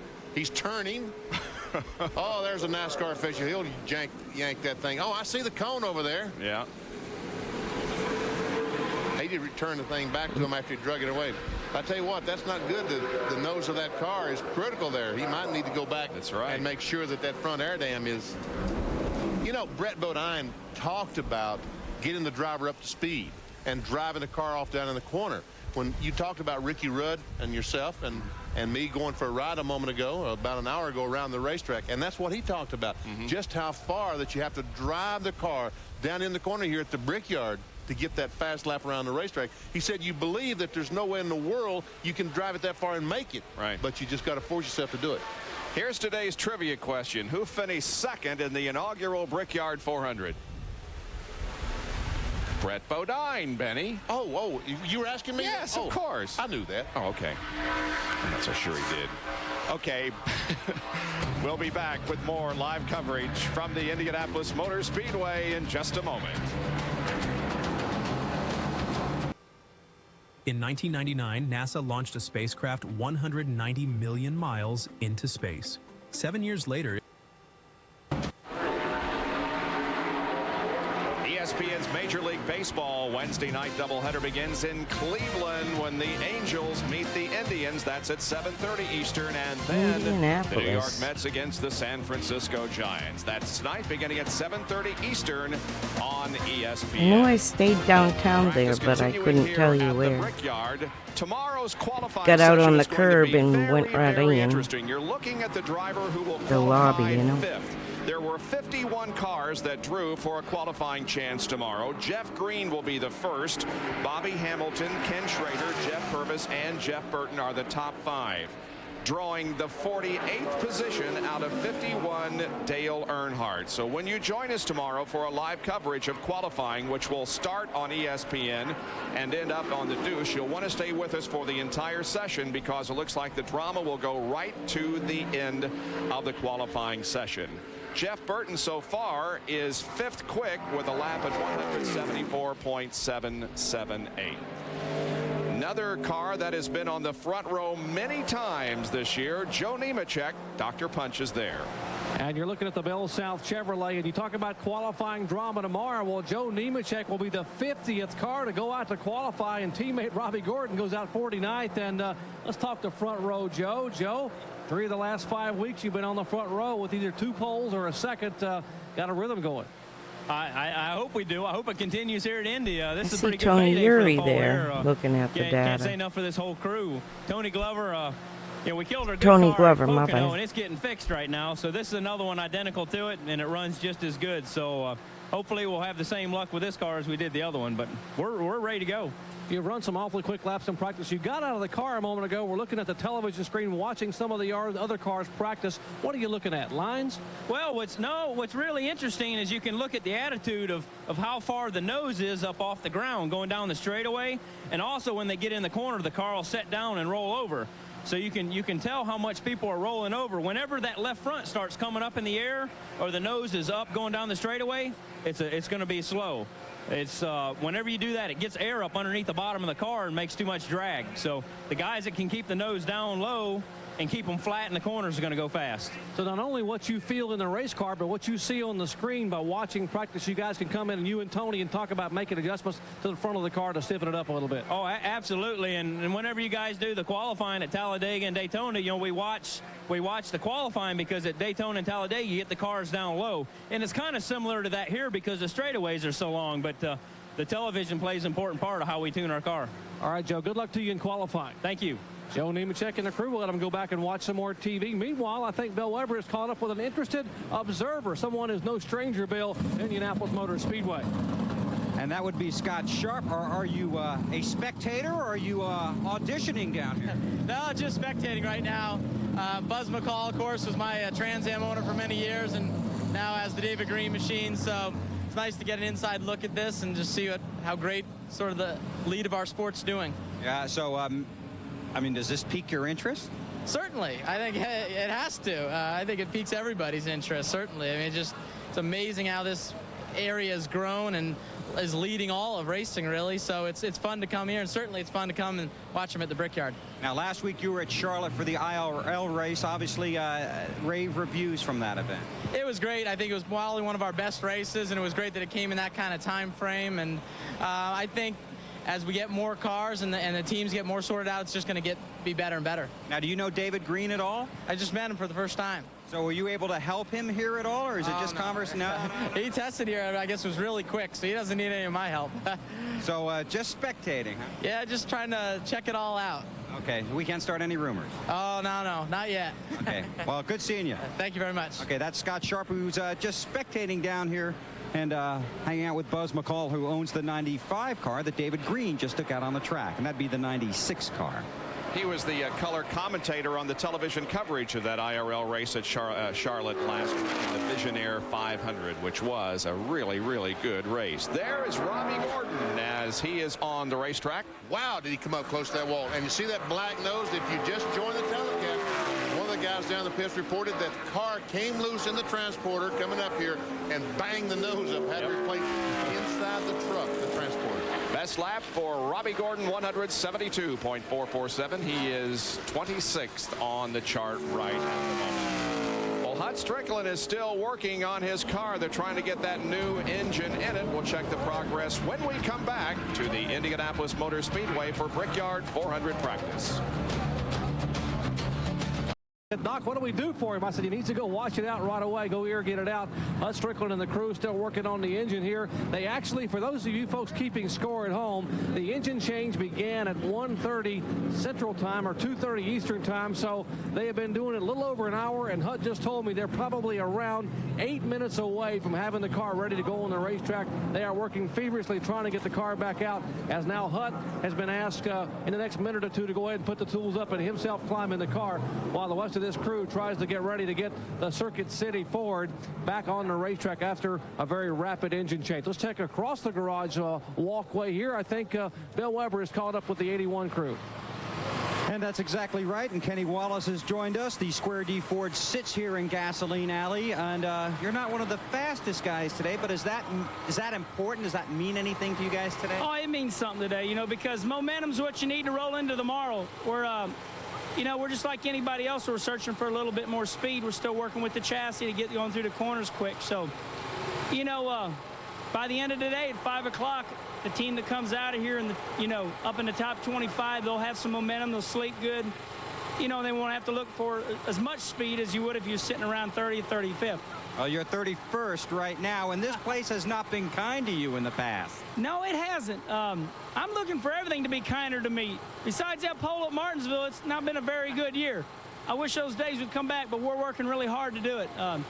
You know, Square D's been a great sponsor. They've been behind us the whole time, and we're still digging. Ain't nothing bad right now. We're just 31st quick, and I guess there's about 52, 54 cars here, so we're just looking for more speed. This track is pretty famous for all of a sudden you pick up 3 or 4 tenths. So, you know, we did that in testing, and everybody's playing the game right now. Everybody's chasing that monitor. I'm sure you guys got it up there right now. We're doing the same thing down here. Okay, Benny. Hey, Bill, ask Kenny how close he came to that wall just on that last practice run. Benny has been closely observing your on-track activities and wants to know just how close to the wall you came on that last run. I'm trying to get some speed. I came close. We, we're stiffening up the rear springs a little bit, trying to get the front end a little more active, and I think we went a little too far. We went back down on the right rear, so hopefully, Benny, I won't be that close to the wall again this time. Good. Kind of try to figure out where that wall's at so you can use everything up, but I think I used every bit of it up that time. It doesn't move either when you run into it, does it? See, what I want to do is I want to go get my crew chief right now because them boys are behind me, but those are the things I wish they could see. Because it's like when you go to Sears Point, all the crew can see is what they see in front of them. So there's like 15 corners on the racetrack, but they want to talk about that one they can see. When you're here, all they talk about is turn 1. So I don't know. You need to enroll them in the ESPN ride-along program so they can experience it firsthand. You know what? That's what I need to do. By the way, that's what, we always got the race car driver in the seat. Right. And the guy in the back all the time. We need to put... A funny one would be the driver in the front seat and a crew chief in the back saying, drive harder, what's wrong with you? Can't you drive it loose? Go, go. Because, we get that every once in a while, We'll call the agency and get to work on that. Okay, me and Newton Moore, we'll do one of those deals. Okay, well, go fast now, okay? We're trying. Thank you. All right, that's Kenny Wallace, certainly one of the nicest guys down here. Cross your fingers for him. This track might owe him a little bit, too. A look at the top 15 speeds so far here in this practice session, being led by Lake Speed, just a little bit off the track record, 176.142. This is how to get in shape fast. If you want to drop this, Lake sitting on the pole. That's good to see. That team had a tough year too. It's one of his last years. Take a look at the qualifying order. Well, I mean, he still dabbles in the karts. Coverage of qualifying here at the Karting Motor Speedway. There's a long with his son. list, Benny. Now, It's not hot here in Indianapolis, but it is sunny. Now, does that mean that the track in the middle part of the afternoon is going to be slick, and as the afternoon grows along and the shadows come over the track, that'll cool off? I would think as the evening wears on, the afternoon wears on, that the racetrack will probably slow down some. I think you'll probably get a little bit warmer. Yep. And temperature just kills speed for race cars. The grip also. Just lead one lap. Just lead the last one, right? That's all you want. The last one, but no, if we can, I think we'll be okay. I mean, it's the same car we had last year. It's all right. We're not quite where we want to be yet because they did change the track, and we're trying to just sort that a little bit. But testing went real well, so we'll see if Pennzoil Pontiac can do the same thing he did last time here. We'll be pretty happy with that. With the combination of the drag and the downforce that the Pontiac body has, at a lot of places you say you may be at a disadvantage, but on the race day here, that may help you. Yeah, the Pontiac seem to run all right on the flatter tracks. Still, I'm at the argument is we haven't won any races, but it has helped us. We're a little bit more equal on the flatter tracks, and Indy is pretty flat. There's no doubt about it. So I think the drag will help us a little bit here, strictly because if you're not leading it, you're going to be doing a little bit of drafting anyhow. So I don't think that'll hurt us too bad. And I don't know. I think we'll be okay. We've got some things we want to try yet, and we'll see what happens. Arguably, there's no other car owner in NASCAR racing than your guy Chuck Ryder that people would more like to see get a win. Your guy's been at it now in his 10th year and has not gotten his first Winston Cup victory. What would it mean for you to give him one here at the Brickyard? I think it'd be great for me and him. There's no doubt about it. I want to win a race as bad as probably anybody here, as long with Doug Hewitt and Ron Peary and the whole crew. There's no doubt about that. I mean, and it don't matter where it's at. I'd love it to be here at the Brickyard, but as long as it's this year, I mean, that's what we're going for. All right, Johnny Benson had a great run a year ago, leading 70 laps. Hopes to improve on that here in 1997. And speaking of improving on things, Lake Speed, Bob Jacobs improved on his lap, and it was a good one. As a matter of fact, he is above the track record. Jeff Gordon again with the track record last year at 176.419. Lake just turned a 176.710, and Terry Labonte just hit the track for the first time. Benny, you want to say something? Okay, we might mention that. Go ahead. When you were talking about Lake Speed, he was just under, not over the track record, just under the track record. The speed is over the track record. The time is under the track record. Oh, yes. All right. By the way, well, Terry's slowing down, so we're not going to have a good lap on his. Ollie went out there to get a plug check. He just ran down one straightaway, cut the engine clean. He'll coast back in. All the engine guys will take the plugs out. They'll make sure that they're getting enough fuel to the engine, and then he'll go out and make that run. Probably another 30, 45 minutes before Mr. Labonte will find out how fast that rooster can go around the racetrack. All right, well, Lake Speed may win the pole position tomorrow. He's never won a pole in NASCAR Winston Cup competition. Back in Indianapolis in a moment. And on the test session, this car handled perfect. I've brought it back, and when I do touch the brake, you don't use much brake at all here, if any. But when I do touch it, it upsets it real bad. It's trying to lock up, and it's making the car real twitchy getting in the corner. So I've been chasing that. You touch the brake pedal, the car pulls real bad to the left, or it just flat locks up. I said, guys, we don't have time for this monkey business now. Let's get it off of there and get the normal stuff back on. That's what we're doing. Did you try the lightweight ones during practice and testing, or just here for the day? Oh, we did. We put them on here for today. We're trying to get some lighter unsprung weight, get more lead in the car, make it handle better, get better acceleration up off the corner with lower inertia. And we're still going to try that, but I believe we just got the problem in the front brakes. We're going to try one thing at a time. Thank God we got an early test session here. All right, Rusty Walsh will let him get back to work. He is $43,000 away from becoming NASCAR's next $15 million man. If he were to earn that much here, and he indeed will by just starting this race, he will have $15 million or more in earnings in his Winston Cup career. Bill Weber standing by with the 1995 Winston Cup champion. And is it back home again in Indiana? Oh, it feels good. You know, I tell you, the weather was never this good when I lived here. What's the deal? This is beautiful for here, isn't it? This is nice. I tell you, and you know, it's fitting for such a great race and a great facility. And we're just enjoying ourselves. We're thrashing here a little bit. Just, you know, we got our practice motor in, and we're not taped up. But we are second off, and we want to pick up some speed. Good weather for qualifying? Great weather. I hope it stays like this because I drew an early number, and I don't want to cool down too much for those guys at the end. You know, we're looking to to get a top 10 for qualifying. Last year we were looking for the same thing. We found the pole. Not exactly expecting the same thing this time, but a top 10 would be really good for us. We feel like we brought a race car, not a qualifying car. But you've added some excitement to qualifying here in the past, haven't you? Yeah, more excitement than I've wanted to add, I can tell you that. Some of my highlight videos are qualifying here in 95, so we want to get a smooth lap. I've already been made it a little bit too exciting off of 4 already today, a couple times. Car's a little loose there. This new pavement that they put down in the middle of the corners really kind of threw a twist in there for us.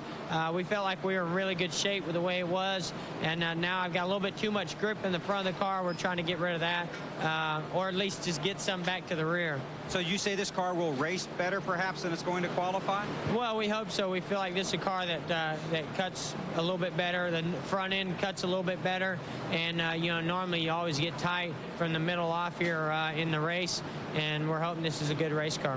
And are you in a slump? 3 races without a win?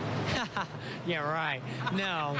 I mean, gosh, it's so funny, you win 7 races and then the people start expecting you to win every 3rd race, and we're not expecting that out of ourselves. We're leading the points.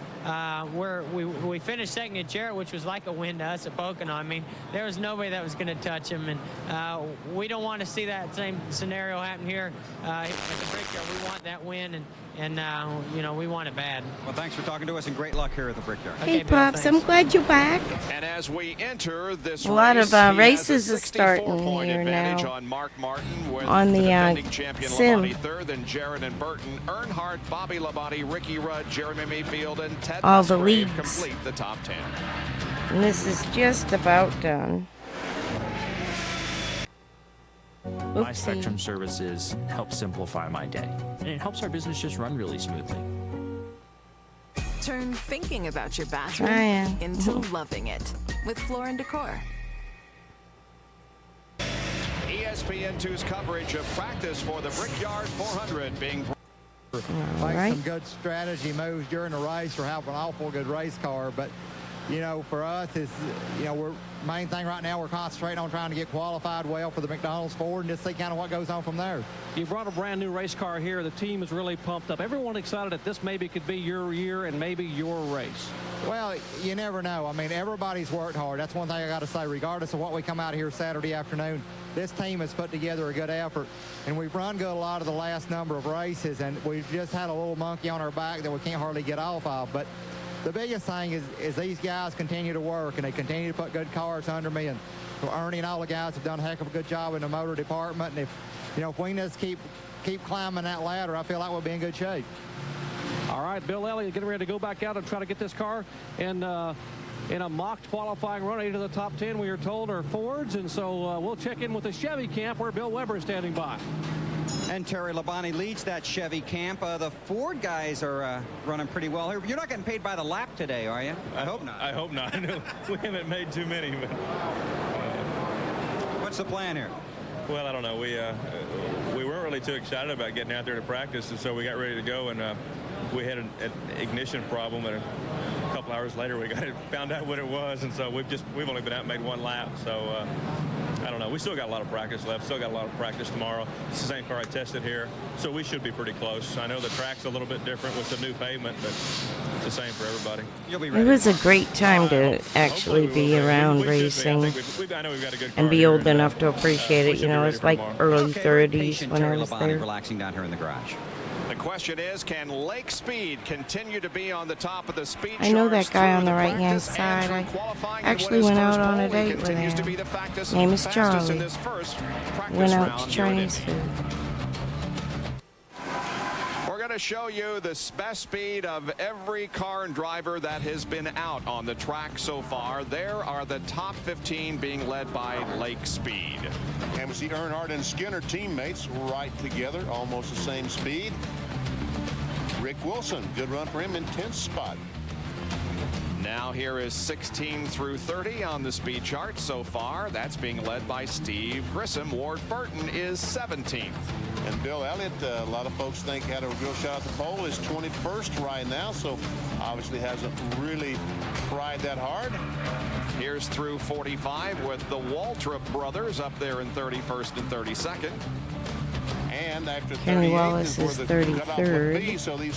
So the next time, those guys got to pick up some speed, and there we see those other cars: Bobby Hill and Ricky Craven, Morgan, Mike Wallace, Chad Little, and Terry Labonte. Only one lap on the track. Jerry Punch. Our first crash of the week came not on the racetrack, but in the garage. That's what led to the front fender having to be banged out on Dick Trickle's car. Dick, what happened? Well, you know, do the qualify. Oh, that flip and whistle. It's the only track at the time that used that stinking whistle. And then they got it for all other tracks. His right front got on my left front, so I imagine he's got a little bit of damage, but it's just cosmetic. We'll be all right. All right, so minor sheet metal damage, the car number 90 of Dick Trickle and the 43 of Bobby Hamilton. Let's go to Bill Weber. Jerry, we've talked about how the Fords are fast. Well, when you talk about Fords, you need to talk about Roush Racing. Right now, Mark Martin, Jeff Burton, and Ted Musgrave, the three Roush cars, are all in the top 7 on the speed sheet. Last week at Pocono, they finished 3, 4, 5. Burton, Musgrave, Martin. That was 2 weeks ago at Pocono. If you're looking for guys that have a good shot at victory lane here, even though this is only Wednesday, all 3 of these guys have to be considered. A lot of fast guys, a lot of good cars, a lot of talent in the garage, but Roush Racing has really seemed to hit their stride. We'll see how it goes in qualifying tomorrow. Dr. Punch. Well, those of you who are going to watch qualifying tomorrow, don't go away early. Don't make any plans late in the afternoon, because this guy right behind me goes out in 49th spot. And behind him are 2 of the Sabco cars. Front row, Joe Nemechek and his teammate Robbie Gordon. But Earnhardt trying to break that 45 race winless streak. They think this team right here, this could be their week. And it all starts tomorrow with Busch pole qualifying in the afternoon. Benny, quickly, what have we learned here in the first 2 hours of practice? We learned the Fords are very, very good. We learned that late speed is good. And Jeff Gordon said that he thought maybe the shadows coming over the racetrack would make a late number a better time to qualify. Bill Weber mentioned initially that those rumble strips might be gone tomorrow. I haven't heard anybody really complain about them so far. As a matter of fact, most of the guys have praised the strips. Okay, let's take a look at what's happening tonight here on the Deuce. At 7 o'clock, it's RPM tonight with John Kernan. The DuPont 100 Silver Crown race at 9:30 from IRP. Tomorrow, join us live at 2:30 on ESPN for qualifying, and qualifying continues here on the Deuce. We'll see you then. Thanks for joining us from the Indianapolis Motor Speedway for practice for the Brickyard 400. Stay tuned for news. Actually, we'll jump right into qualifying next time, and I will pause it there. And what we gonna do? We're gonna raid out. How's that?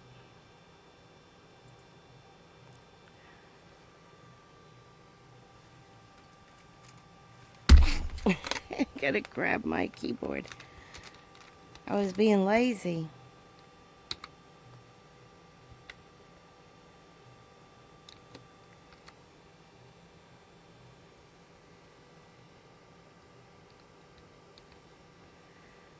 Alrighty, let's go over and see Jack.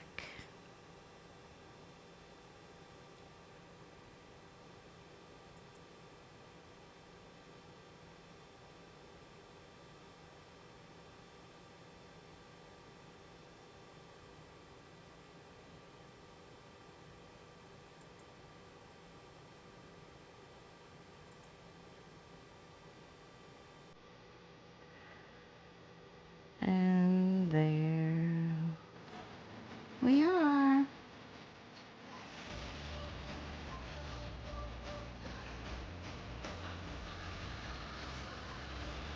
Great tunes. We'll see you later. Bye.